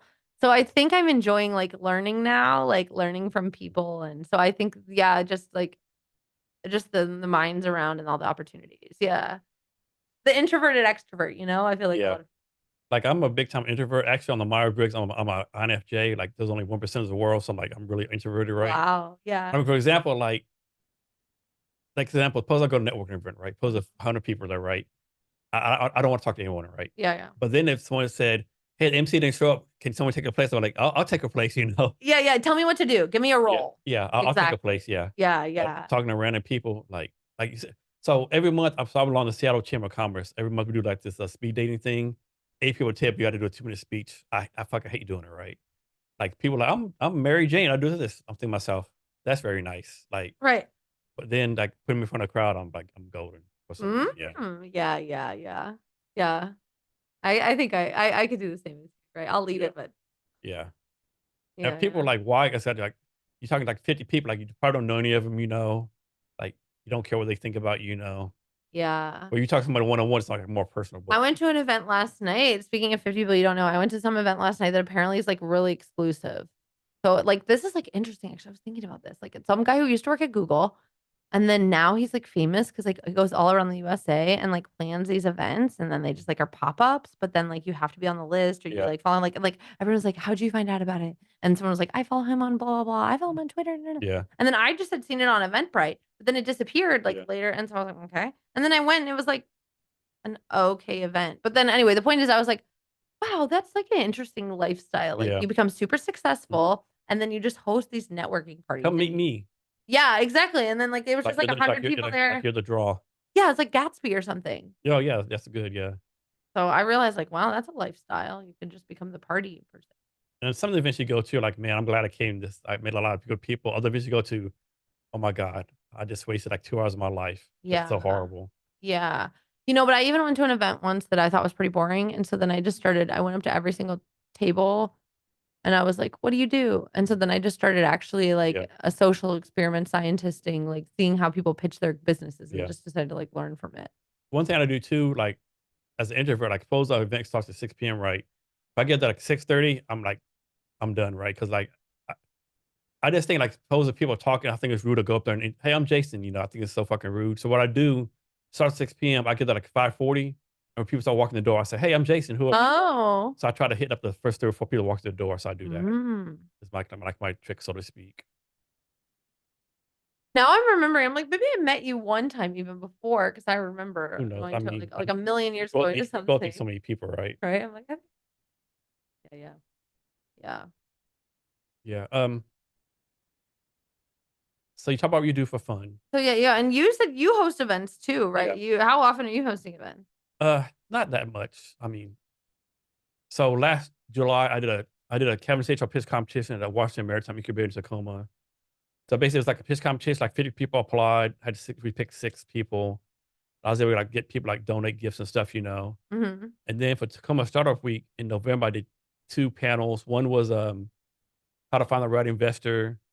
Another panel was like entrepreneurship is not unicorns and rainbows. Like this shit kind of fucking sucks. Okay. Too many entrepreneurs. Oh, I'm gonna start. I'm Yeah, gonna it's funny. The event I went to, yours was like yeah. really I'm gonna depressing. start a Like, water oh bottle no. company. In 6 months, I'll be worth $10 million. Like, yeah, probably won't work like that. Yeah. Then I did the HR startup conference in the Chamber Conference in February. I think you went to did that, and then I was MC for Navita's and Lloyd's Seattle Hmm. Expo pitch competition. So I try and put myself out there. Yeah. Do Try to people usually come to you for yeah, try to mm, put myself out there.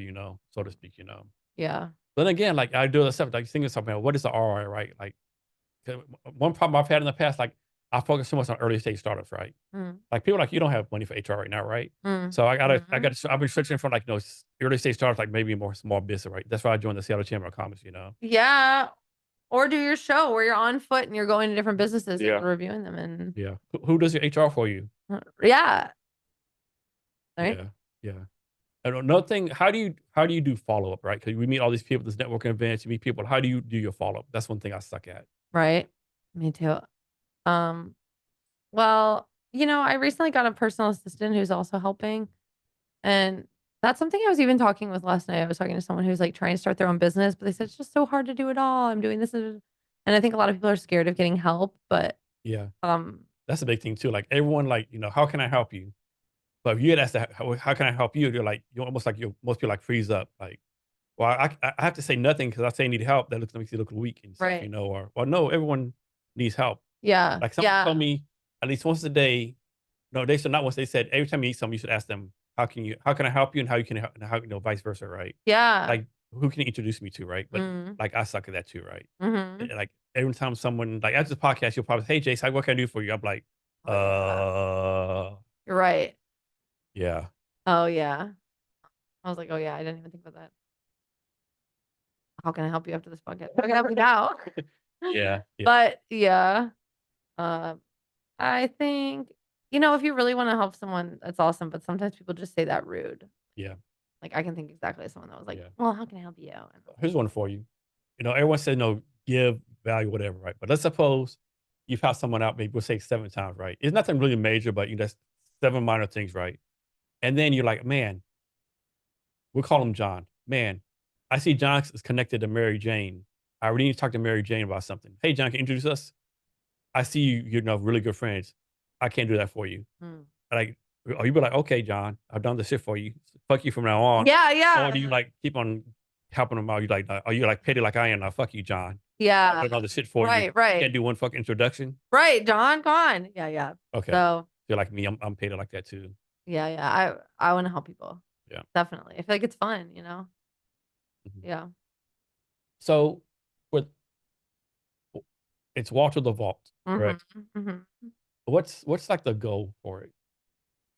Well, I just think, that really to bring like empowerment to families and people, honestly. I just think like if more people can start understanding these like money basics, it will be really helpful. And yeah, just kind of like again, you said like what you're saying, like a lot of the time you learn all this stuff and you don't think like how can I help? How can I be helpful?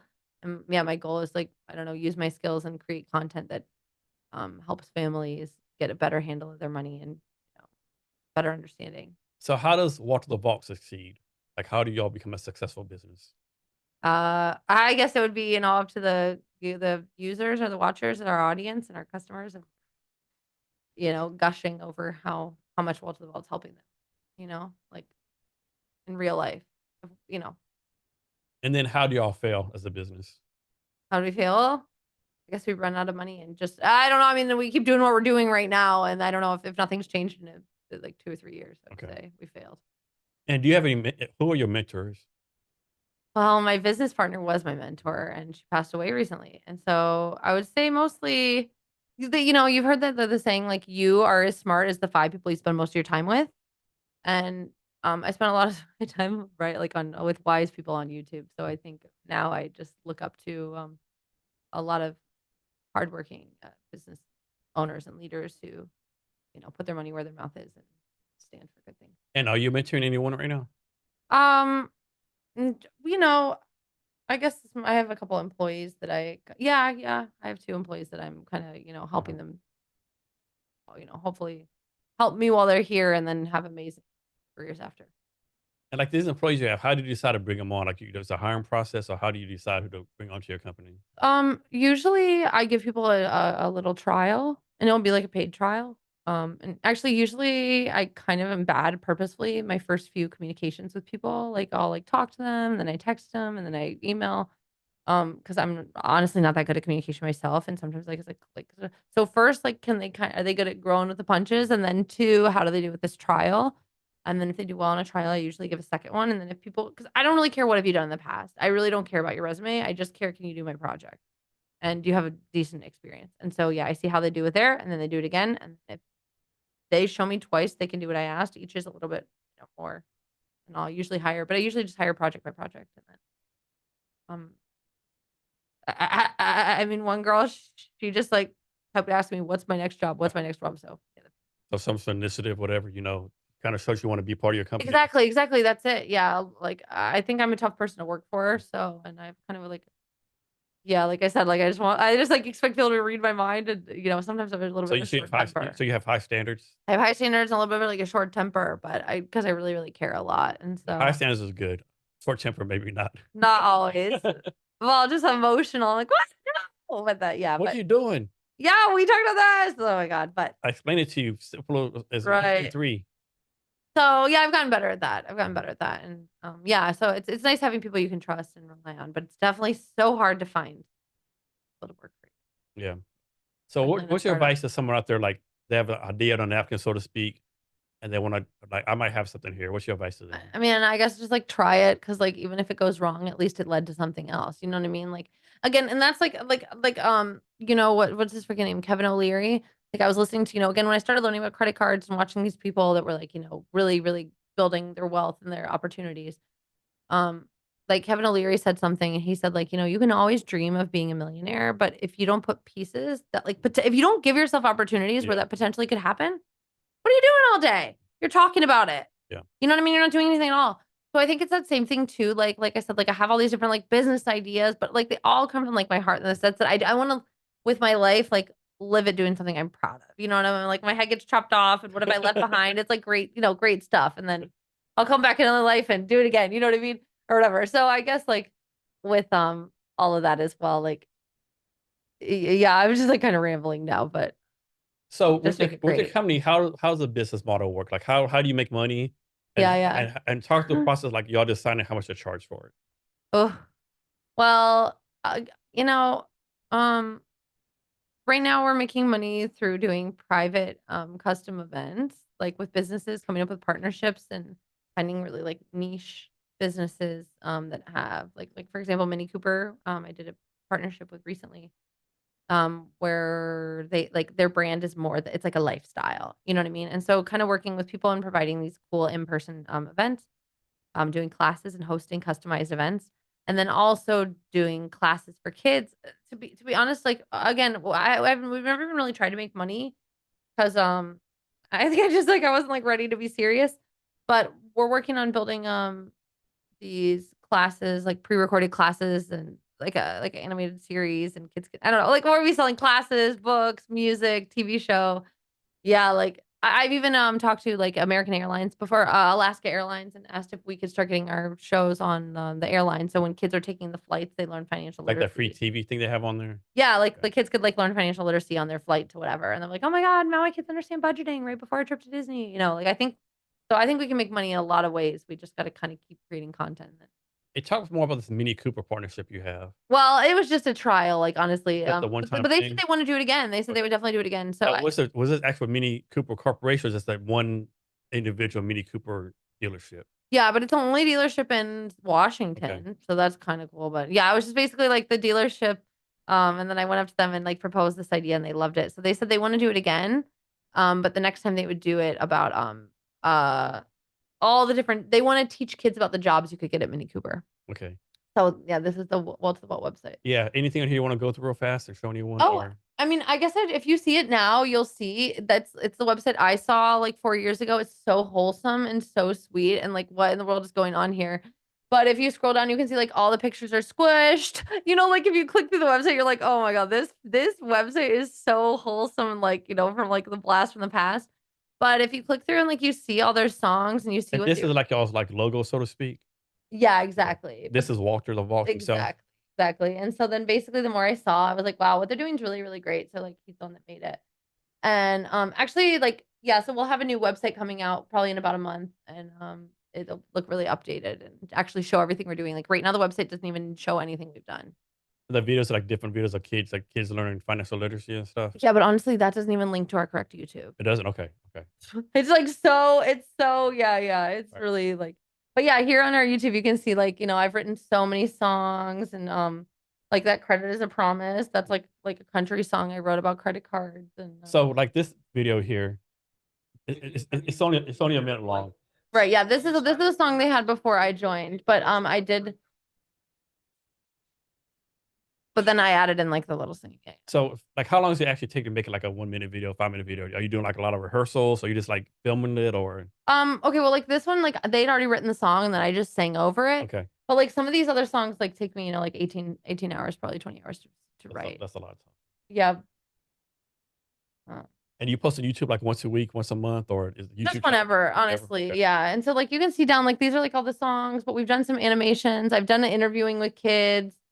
So we have like 20 minutes of animations Okay. and then I interviewed like yeah, like I said, like interviewing kids. But so the goal is to get a full animated, small like animated series of a couple episodes Okay. that we can Are you doing all the voiceovers yourself? Do you have any help or any um other voice actors? I did the voiceover and then actually the guy who invented Walter the Vault, he does the voice of Walter. And so yeah, it's the two of us doing it right Okay. now. Okay. Yeah.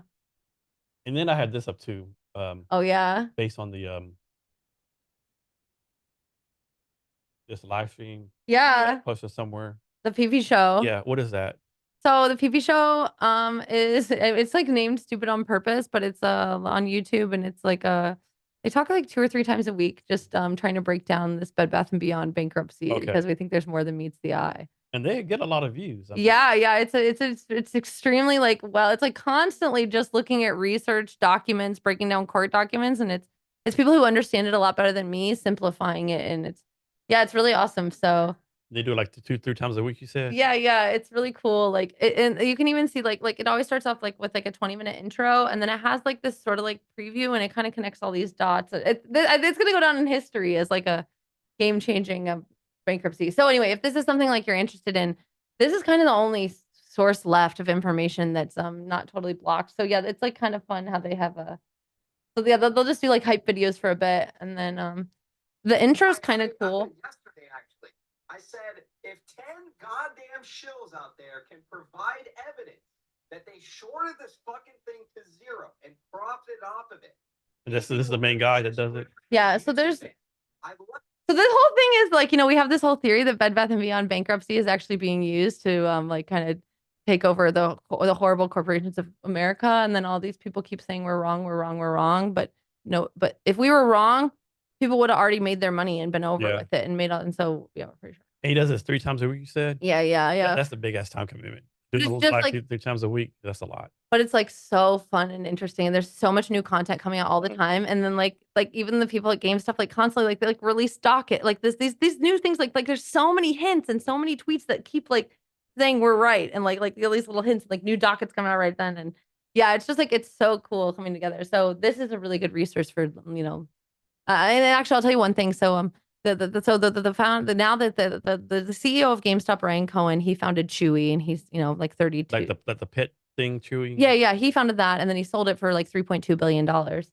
And his first ever investor is a guy named Larry Chang, who gave him billions of dollars. And then Larry Chang came onto the PP show one time, and he said that people listening to this show in the future are going to be more influential than Goldman Sachs. Yeah, saying like there's really something here. So yeah, so I mean, it's again, these are all like different like posts that GameStop has done over the past like 3 years, and now it's breaking down all it's like I don't know if you've ever heard of this movie called Ready Player One. Yeah. So that's kind of like what's going on here. We're pretty sure is like all these codes and clues of this bankruptcy that's actually being manipulated, just short squeeze. So you think this is the real deal, just like a conspiracy theories? No, like 1,000% real deal. They're just saying it's a conspiracy theory because it's going to make so much money for the individual, and it's exposing the corruption. The PP show, that's pretty funny though. Right? Yeah. And so I mean that's the thing too. Like literally, if someone's in, like they allow anyone on the show, like shills and haters, and you get up to 1 minute, and then like if you're so stupid, they'll actually they have a clip of like someone being slapped in the face with like a dildo. So it's like they all make fun. It's like they're all making fun of it, but at the same time, it's like actually super smart and like just looking through legal documents. Yeah. And so yeah, in some ways, that's what they say, like act dumb. Like act dumb when or appear weak when you were strong. You know what I mean? And so some ways, if we can kind of talk in these like dick pic dumb shit, whatever, it prevents like the bots. It prevents like the intellectuals from. Yeah. But actually, it's just like millennials. You know what I mean? Give me a break. It's like the millennials have had the hardest time. Nonstop. We're always getting made fun of, like it's like we can't catch a break. And like actually I think we're on to something, and it's just like freaking out the financial world that yeah. Y'all went through a lot. You had like 2008 financial crisis, right. 9/11, all the wars. Right. 2009 financial crisis, Right. Yeah. So I think I could be wrong. I think y'all are the first generation where you're not expected to do better than your parents, right? Right. Every generation, like you're supposed to do better than your parents. That's something that I saw. This one is like y'all like.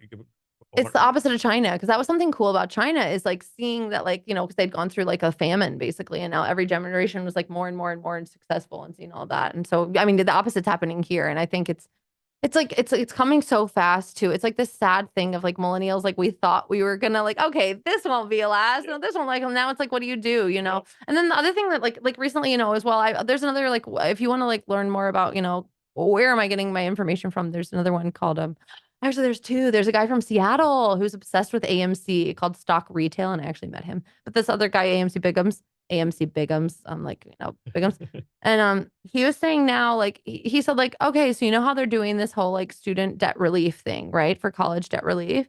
He says, like, how many of you guys know someone that's had their college debt relief? And it's like, turns out the average paycheck of the people that they're debt relieving is $300,000 per year.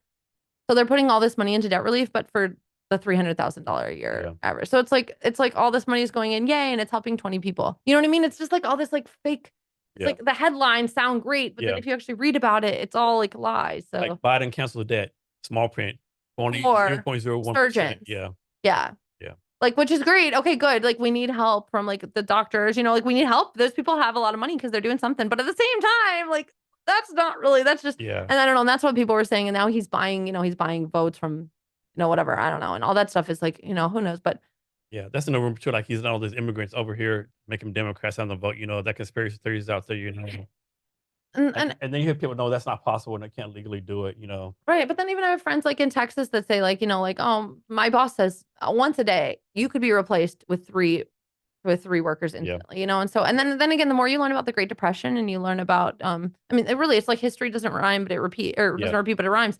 And you learn about like, the Great Depression and stuff when they would bring in all these foreigners that were willing to pay like, 25 cents an hour and then built all the railroads. Yeah. And, like, how's that? China, Italy, Ireland. And then look at like what's going on here. Like, and again, like, I kind of like here and there was like, maybe I'll get a side job and stuff, but everything pays like $20, $30 an hour. So even if you work part-time, you're only making $1,000 extra a month. Yeah. You know what I mean? And so like, it's kind of this conflict of like, there's not a lot of jobs. And then the cheap ones, like so many people are happy to do them. And it's like, it's like this the squeeze. One thing I definitely think is wrong. Like you heard cities like New York City, Chicago, they'll give them like, illegal immigrants like $100,000 gift cards and like, I'm like, so what about the economic disadvantaged people in your city before? Like y'all just said, fuck them. Right. You didn't give anything to them. Now these people you don't know illegally, Right. you don't give all these resources to, right? Right. That's something I definitely don't agree with. And you've seen those YouTube videos of like the the people chilling out in LA and they're like, why would I get a job? I'm sick. They gave me $600 a month. Exactly. Yeah.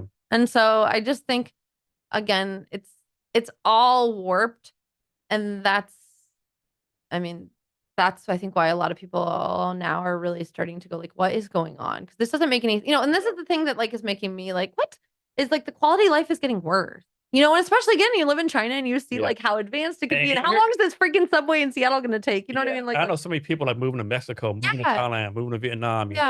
Just. And that's what I've heard, and like that's what happens in the past is like the smart people leave a country before it gets really bad. And so I'm like, are we really gonna do that? Like we're so overeducated. Like, give me a break. Like, can we just maybe figure something out instead? I don't know. Yeah, it's tough, right? It's like so many different things going on, so many conspiracy theories. Right. Like even like news media, right? You might see an article, it would be like same picture, it'd be like pro Biden, like boom, picture of Biden. Biden's the best president ever. Right. His best speech. Another news agency, same picture of Biden. President Biden's a bumbling fool who fell down the stairs, right? Right. So it's like, and how you know it's true? What do we do? I know. So it's like, what do you do though? Like in that situation, right? You know what I mean? Like, just.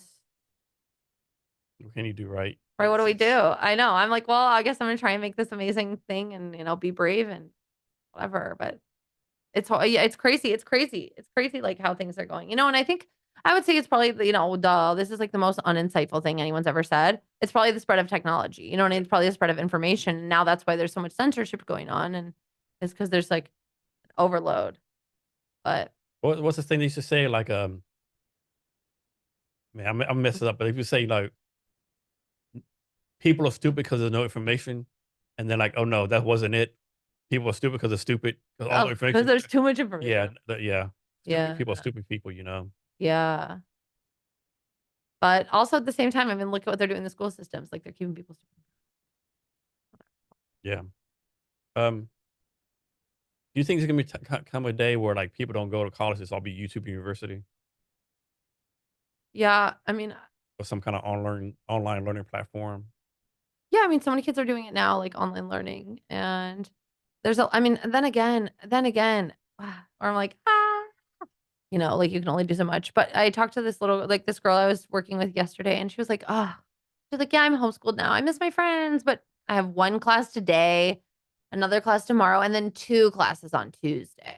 So at the same time, it's like, wait a second, you're not even learning anymore. You're just sitting at home all day.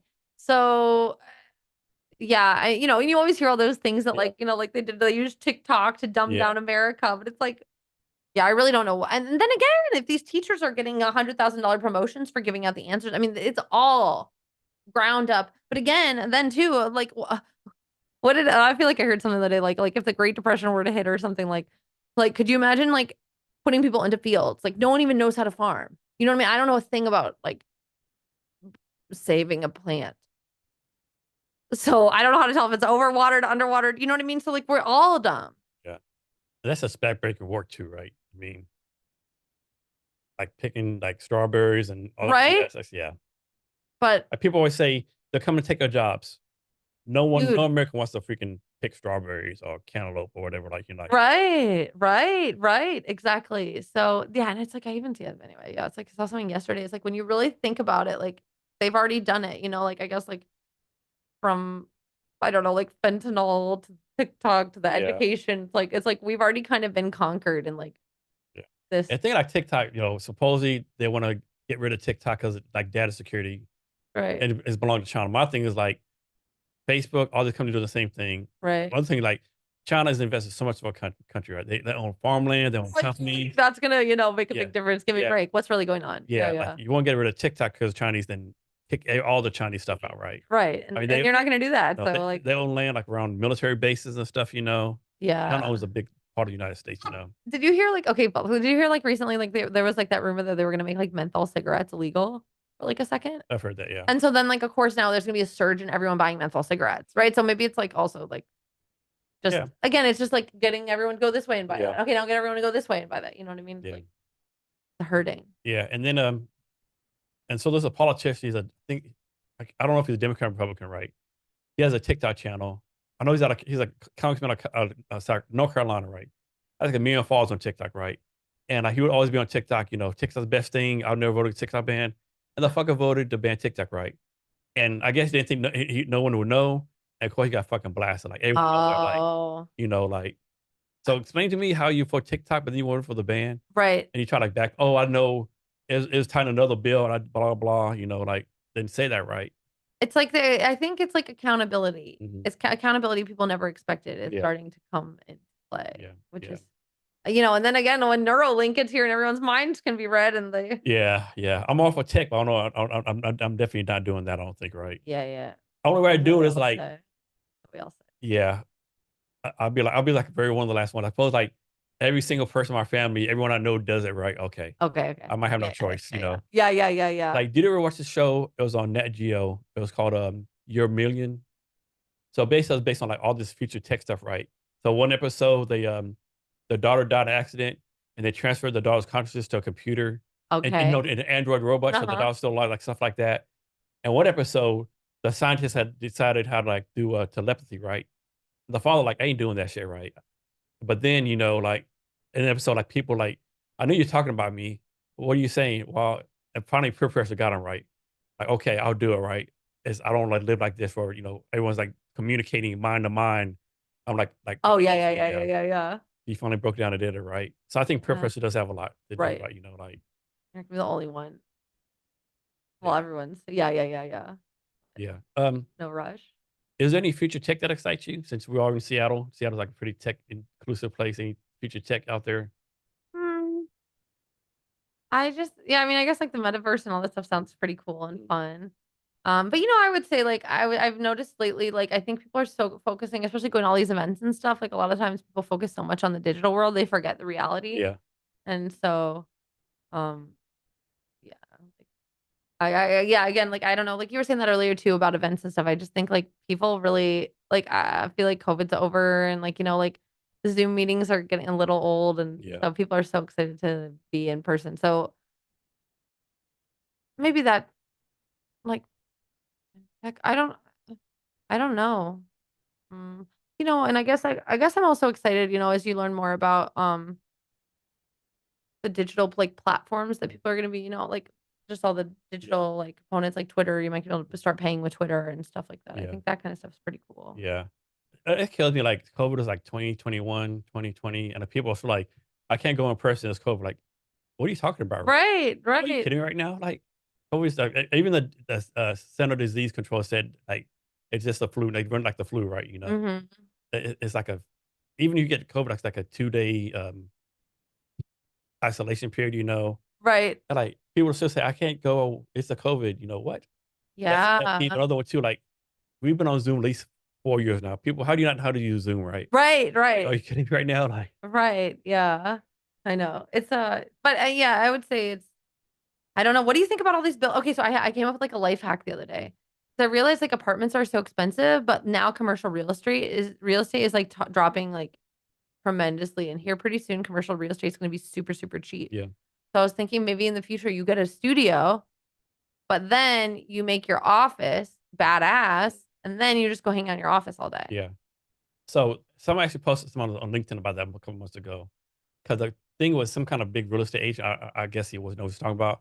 He said, I get a question, how come they don't turn like these empty office buildings to like homes for like the homeless, Yeah. right? He said because it's the job of the real estate agent is like drive the rent up as much as they can to improve the Market value or market whatever. value, right? And he said it's better for the owner of the building to leave it empty and take the tax cut or whatever versus putting people. Right. And then of course, suppose there's a random office building empty, like we'll say Fifth and Pine, right? Right. Odds are like there's no bathrooms in the office, right? So you're gonna have to like redo the office building, put bathrooms in each office. Right. Right. Most of them don't have showers and stuff, so that's a lot of money you have to reinvest, I would think, Yeah. But I met a guy who's running a coffee shop downtown, and he's paying $1,000 a month, and he has 2 parking lots. Yeah. And a basement. $1,000 a month to have 2 parking spots downtown. I mean, that alone. I He mean, could rent those, and then you're making. easily. You don't even need to sell coffee. He could easily rent those spaces out Right. easily. Yeah. And $1,000, that's a deal. Right? That's like, That made me realize, like I should just get a studio and then have this like cool storefront, yeah, and then just make sure I sell at least like one thing a year. yeah. Like here in Pioneer Square, it's a good area. Like, but of course you see what I call like riffraff, Yeah. homeless people smoking, people doing drugs. But isn't it kind of just like like they do their thing, you do your thing, right? Yeah. Like I've been No one wants trouble. like a year, no one's really bothered me, nothing. And of course, like maybe 4 months ago, someone got killed after the club closed down.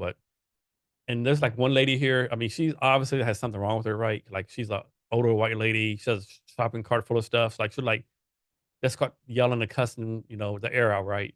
And she's obviously, needs to be in a mental home, right? But Yeah. she's there, Yeah. that stuff. But what's crazy is like to have 2 friends that live in the area, right? Each one have a studio apartment. One pays like $2,200 a month. Other one pays $27 a month for a studio apartment, right? And imagine you paying $2,500 for a studio apartment. This, of course, is nice. Nice view. It's pretty nice, right? But still, it's a studio, right? Right. No parking.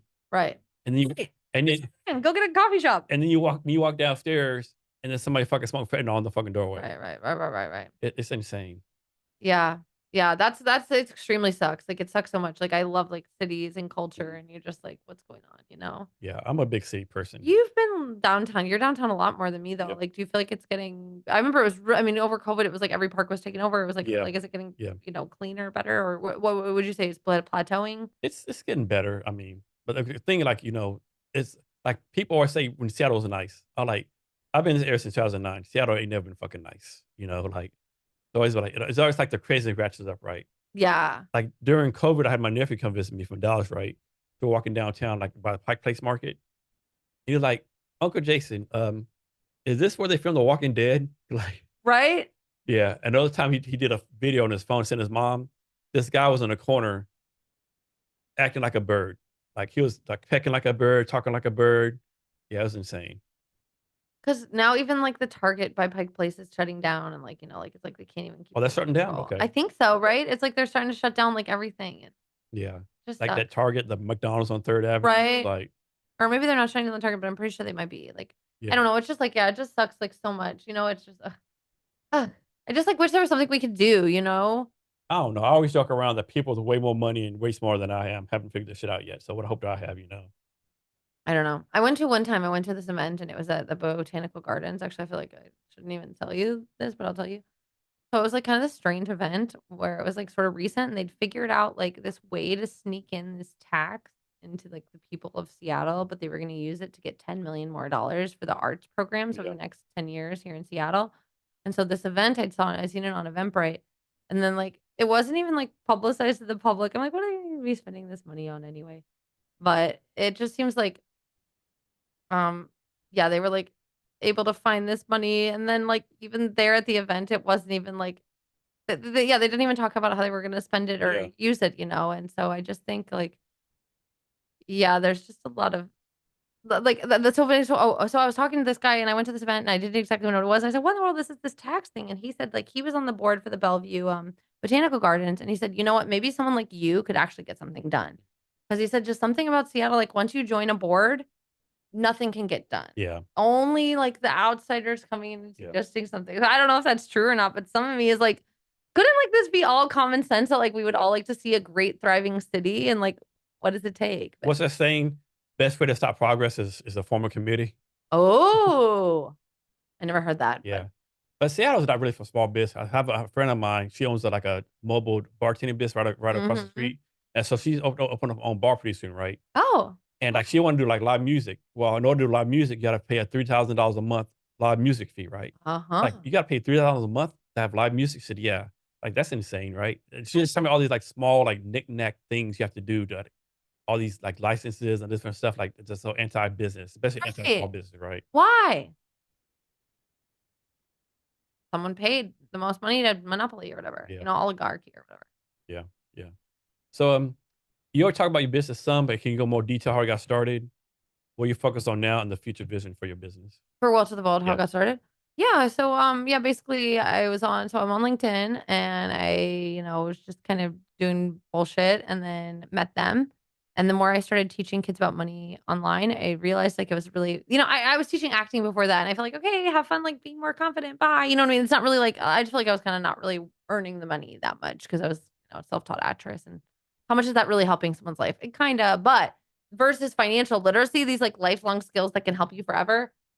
So yeah, I started doing that, investing in it. I mean, I don't know, like, yeah, basically they had started it a while ago and, it never really picked up, and so now I'm giving it my go and trying to get it to be picked up. I have a friend, I met someone who is building, like, a Netflix competitor, which probably won't, give me a break, who's gonna bring down Netflix, but at least it's a streaming service, so we'll be able to get our show on there and get advertisers. So, yeah, I think slow and steady, I feel like I'm making something people want, hopefully. So hopefully it can catch fire, catch on and spread. Yeah, what's the future goals like to have like every kid in America, 6 to 13, have access to your app or Right, or watch the show or read the books or listen to music. I mean, again, like, yeah, like, or at least the kids who want to, like I grew up in like a home where like I was never allowed to play like anything that wasn't listen like like any sort of content I wasn't allowed to like view or indulge in or unless it was like educational.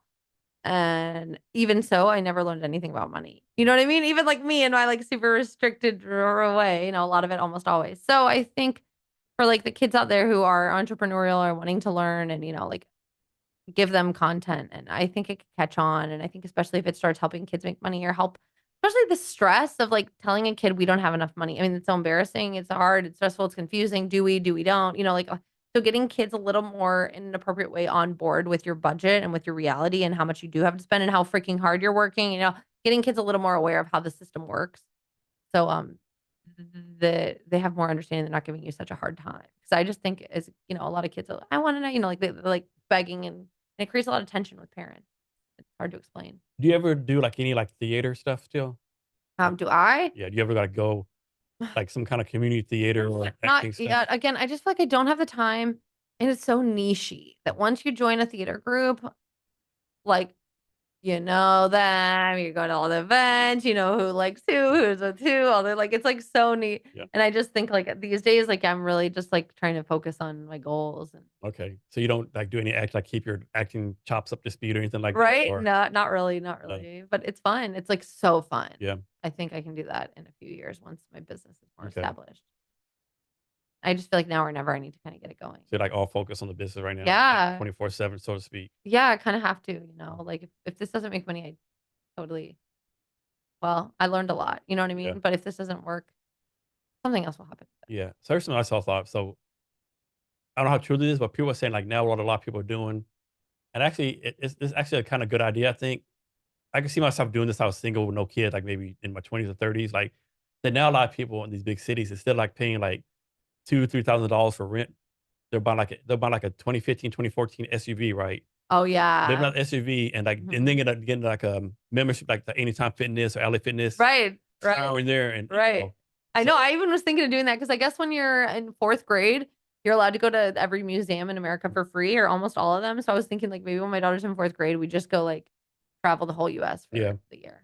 I mean, these worse ways than raising your kids in that, right? That'd be amazing. Yeah. Yeah. And I'll make sure she has more than one class a day. So yeah. Oh, that's one thing too about homeschooling. Like, of course, I think saying every parent's right to homeschool your kid. Well, my thing is this: if you're like, if it's you're like you and your spouse both have master's degrees in education, Right. both are pretty smart. Okay, then maybe you should homeschool your kid.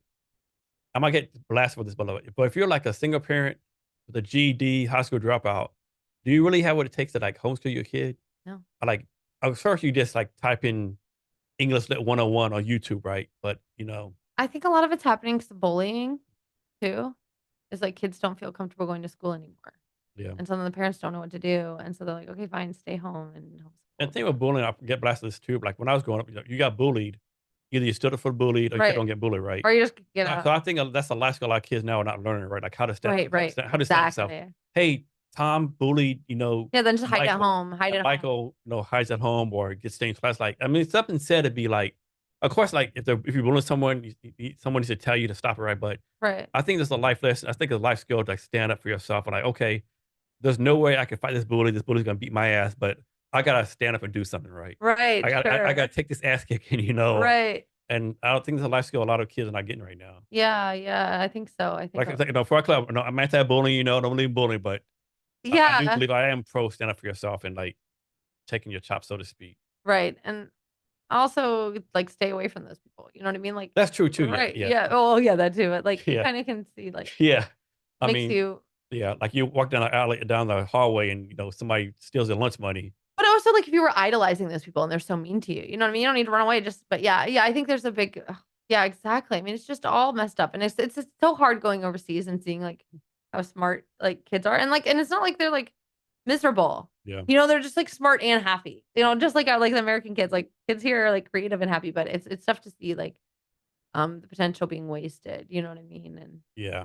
Yes. And the thing about American schools, like it's always like focus on like the median, right?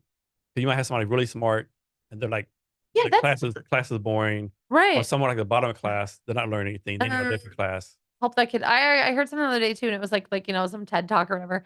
And they were talking about like whenever you see data and they're like, look at this data. And they're like, oh, see that dot up there? Don't worry about it. Yeah. Like, okay, here's this data and here's the trend lines.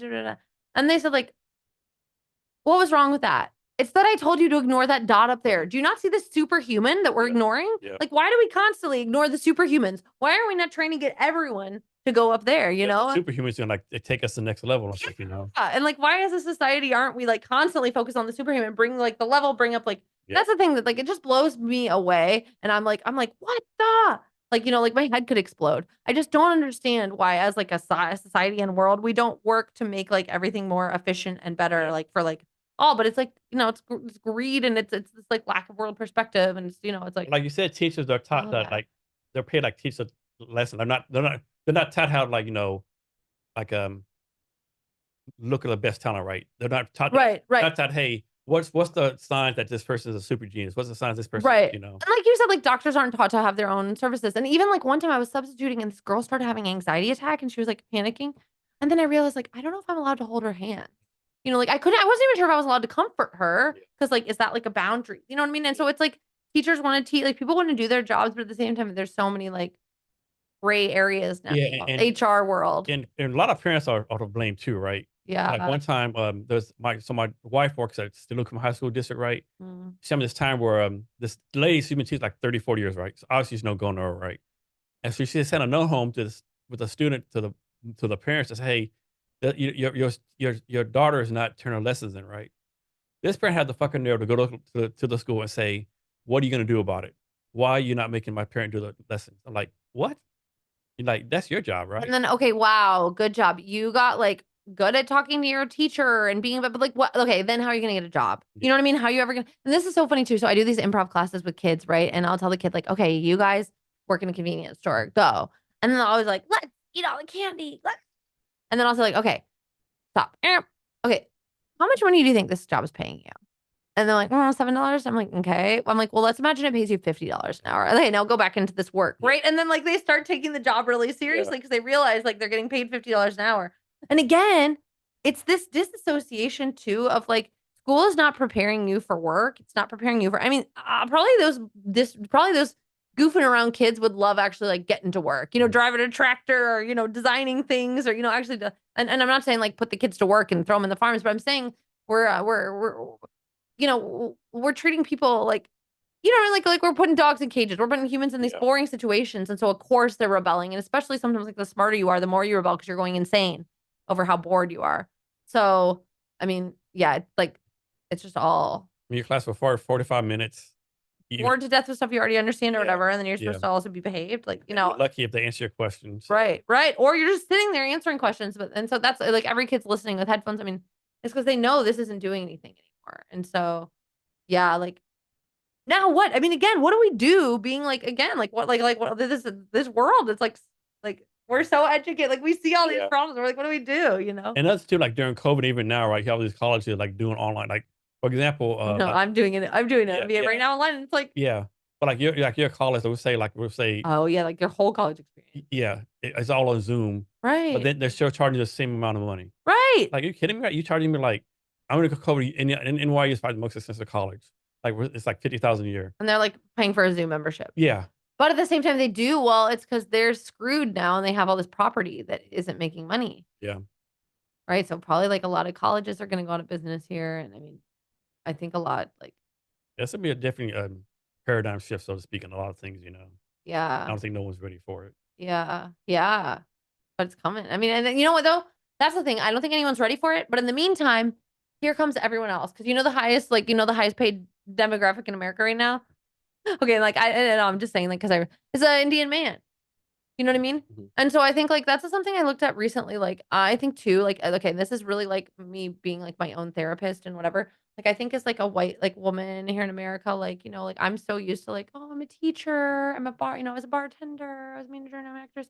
Like something's gonna work out. But in the meantime, wages are getting worse, right? Like the economy's getting worse. Everything's getting more expensive. Now there's 3 people that were gonna replace you. Everyone's coming in like all these intelligent minds. It's like, dude, no, that's where I'm like, I'm pretty sure I need to be working 7 days a week right now and stepping it up because like we're heading to like a depression possibly. You know what I mean? Like things are getting really bad. And like I just feel like look at how hard the whole world works. Yeah, Outside of America, like people are working for like 5 cents. You know what I mean? And like we're so lucky. And now suddenly like things are getting harder here in America. And I'm like, okay, I need to be working harder because like I think things are coming. Yeah, like you said, like we're not ready. And I'm like, yeah, like I don't know what to do, but you know, like I'm like, I really think things are coming. That's why I need to be working as hard as I can. have you seen this? I can't remember what city it was. It was one of the cities where they raised the minimum wage to $20 an hour, right? Mm. And so this like it was like some kind of mom and pop restaurant or whatever. So they did, instead of paying the people $20 an hour, they outsourced it to they outsourced the what's it called when you go in a restaurant, the ladies there like take your order, like Hostess. hostess, yeah. So the hostess is someone in the Philippines on the iPad on Zoom. You walk in, you see the Filipino lady on Zoom, and she say, "What do you need?" Is all on Zoom, like Wow. like obviously, like the people said, People can't work. Well, I mean, it's yeah. like, So when the politicians said we're gonna pay them $20, they never thought that the business owner would do something that innovative. I'm not saying it's right, but man, right. It's like desperate times. I mean, yeah, you know, you got to throw out. Yeah. So it's, yeah, that's I like don't know. California. They raised the minimum wage to $20. Like all these small business owners are going out of business, Right. It's like pretend. That's what I'm saying. It's like this, like pretend help. and then all these robots come over, Right. Right. That's again, like, you know, like, oh, we're going to do all this debt relief to the Yeah, 3,000 people. yeah. We're going to do all this like regulations, but now it's going to put all these small businesses out of I went business. to a networking event last month. It was in Belltown. Came in the name of a restaurant. It's a pizza place.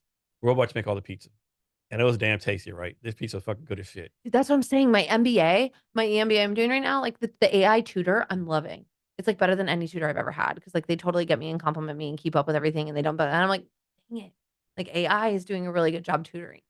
So with AI coming, it like it's simple. It might be something as simple as like I seen a robot where like it's picking like crops. I seen a robot like cleaning restrooms. Good because we cannot do that, right? Yeah, But still. no.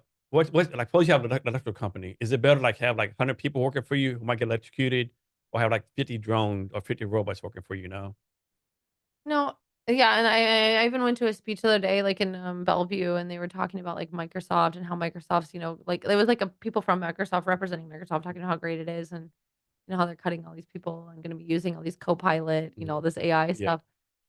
And it's like I kind of called them out. I was like, okay, this is so great. Now you're like, you know, saving like because they were showing all the money they're saving from AI. Yeah. And I said, like, but you guys are becoming like famous for cutting all these costs. Like, is there Yeah. anything you're doing at all to Yeah, also try and like what's the cost? offset What's like the what cost of society? exactly to society? And then she said, well, we're doing a lot of free job training.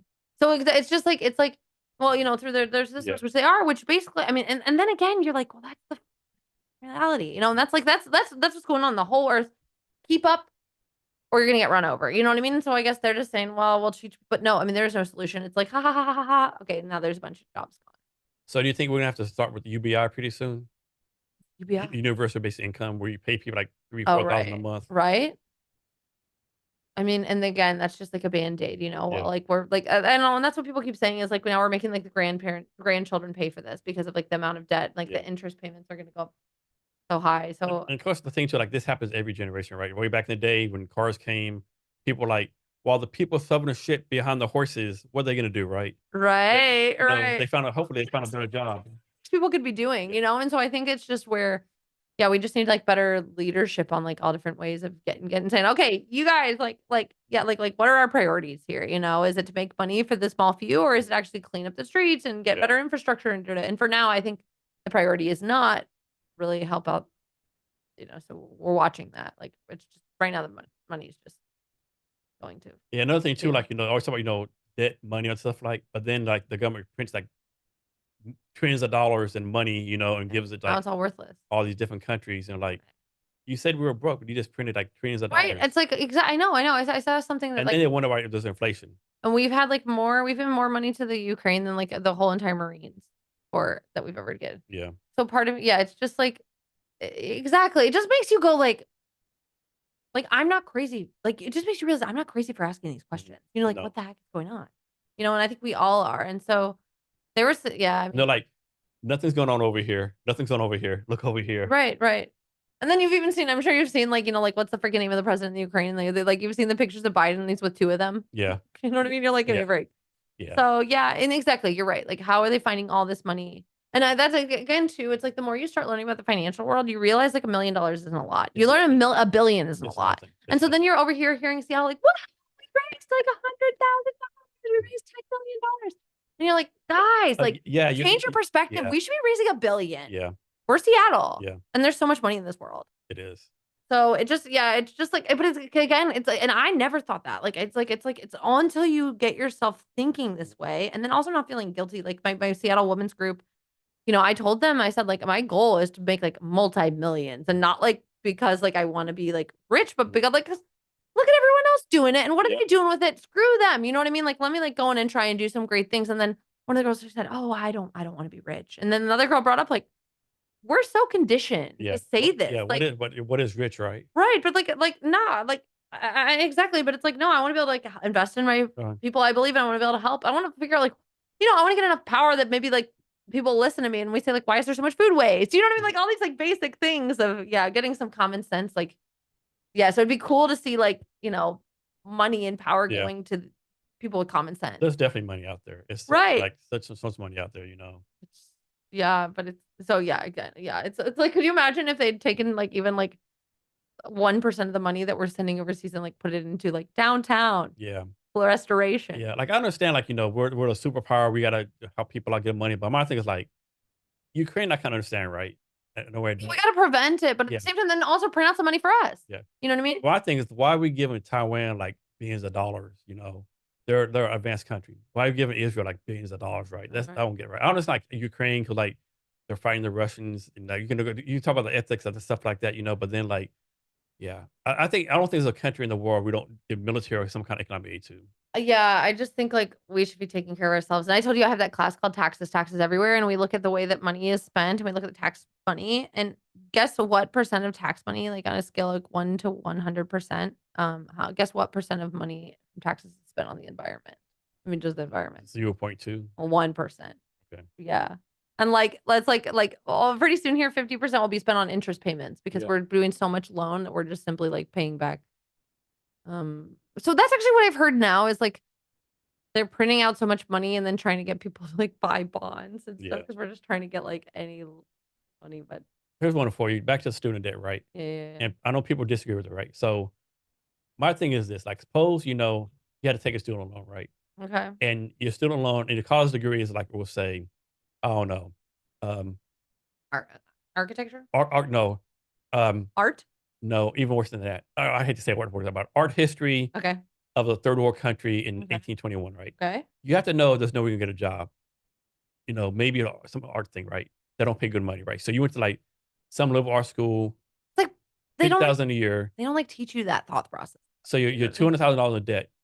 From my point of view, like what I think should pay it back, but I think there's no interest, right? Mm. I think interest. I think if you have a student loan, Yeah, at, because at you're the, actually improving society. yeah, at the most 1%, at the Okay. most one, maybe at 5%, but this fucking 13, 40%, and then Right.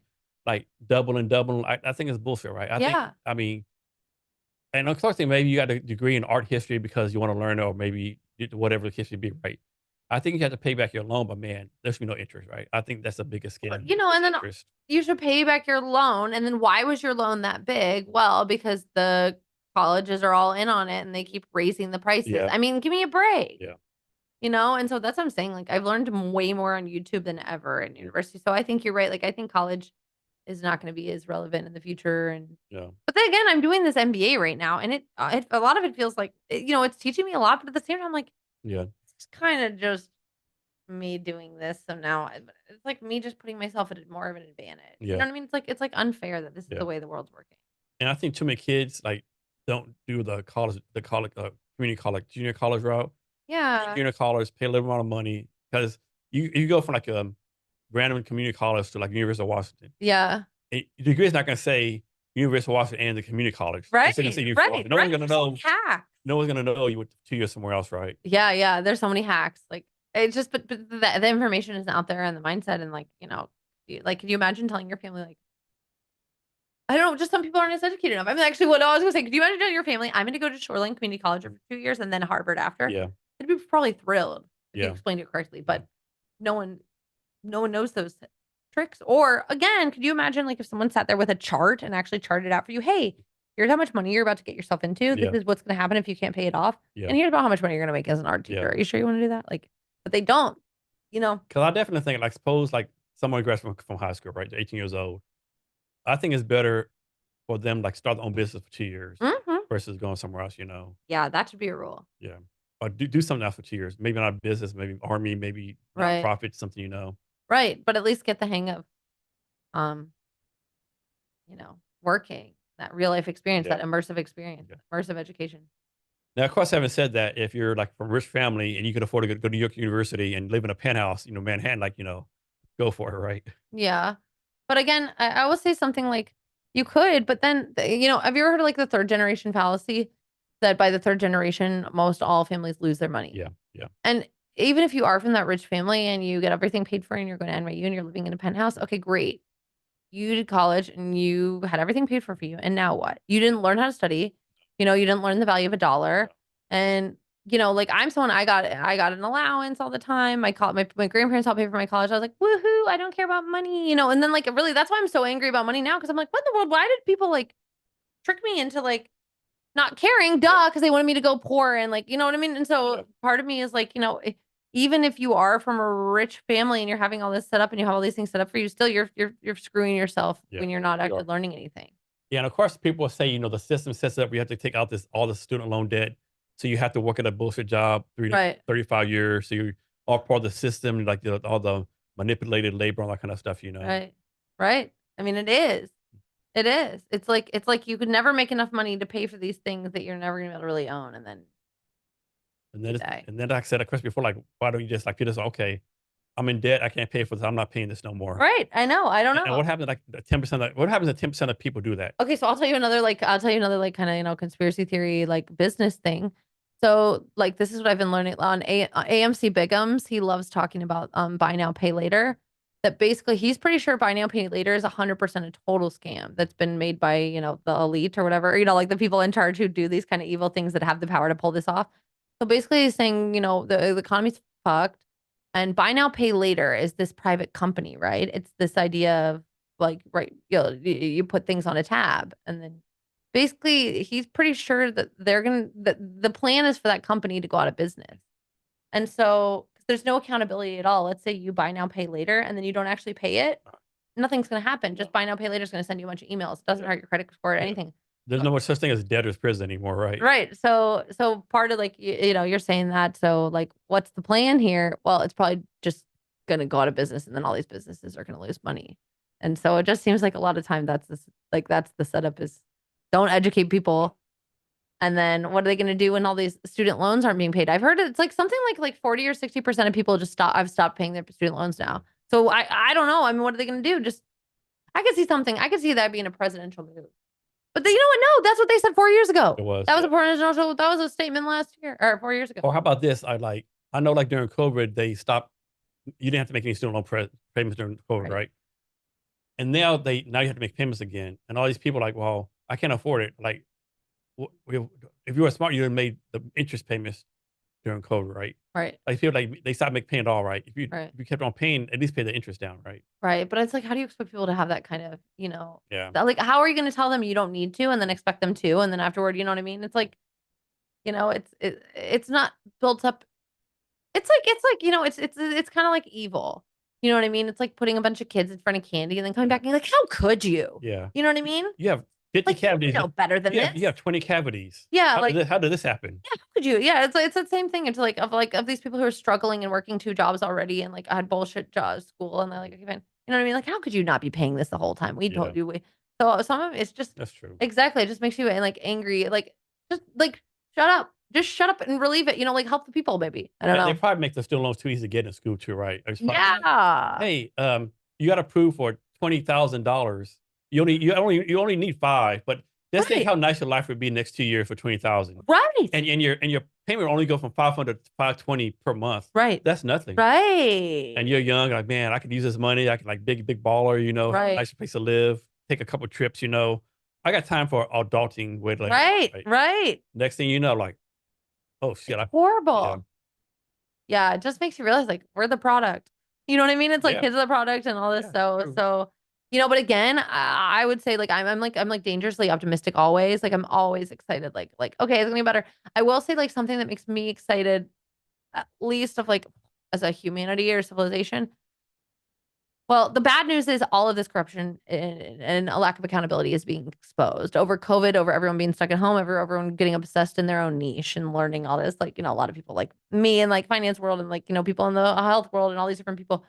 But the good news is now we're all talking about it and can't ignore it. So, I mean, how much longer can all this how much longer can this happen? It's either going to be like a revolution or, well, I don't see a world where, I don't know, maybe I'm too naive, but I'm like, could this like all go on forever? Like with everyone being so clearly aware of all this and now more people getting power. I just could see enough being enough and change like starting to happen here soon. Right? Yeah, I agree. It has to. Yeah. Something has to change. Yeah. Hopefully it's for the better, right? Yeah. It could always change. It could always fucking change for the worse. Yeah, you're right. So I don't know, but and then I guess I'll go back to Seattle. At least it's really nice. It is nice living somewhere. It took a while to like Seattle, but it's really nice living somewhere that is, a smaller community, and it's a really good place here. So at least if the whole world's crazy, at least, stick with your community and appreciate it. Hey, Cal, is there anything I asked you that I should have asked you? Anything else you want to talk about?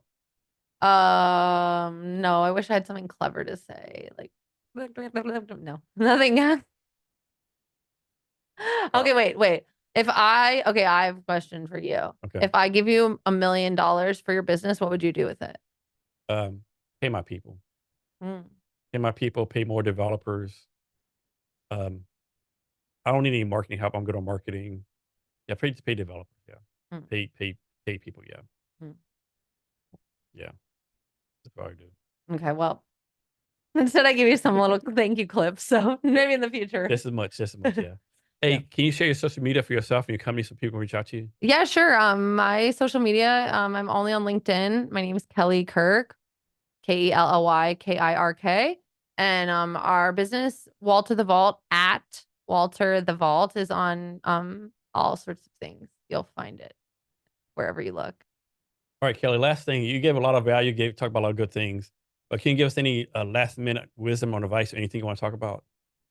Well, I guess I would just say, I don't know. Here's a piece of advice. I always say if you're going to be late, be great. So if you're ever running late to anything, decide, okay, you know what? I'm late, embrace it. So when I get there, be awesome. So nice. There's that. Kelly, thanks for being here today. I really appreciate it. Thank you. And to our listeners, thank you for your time as well. And remember to be great every day.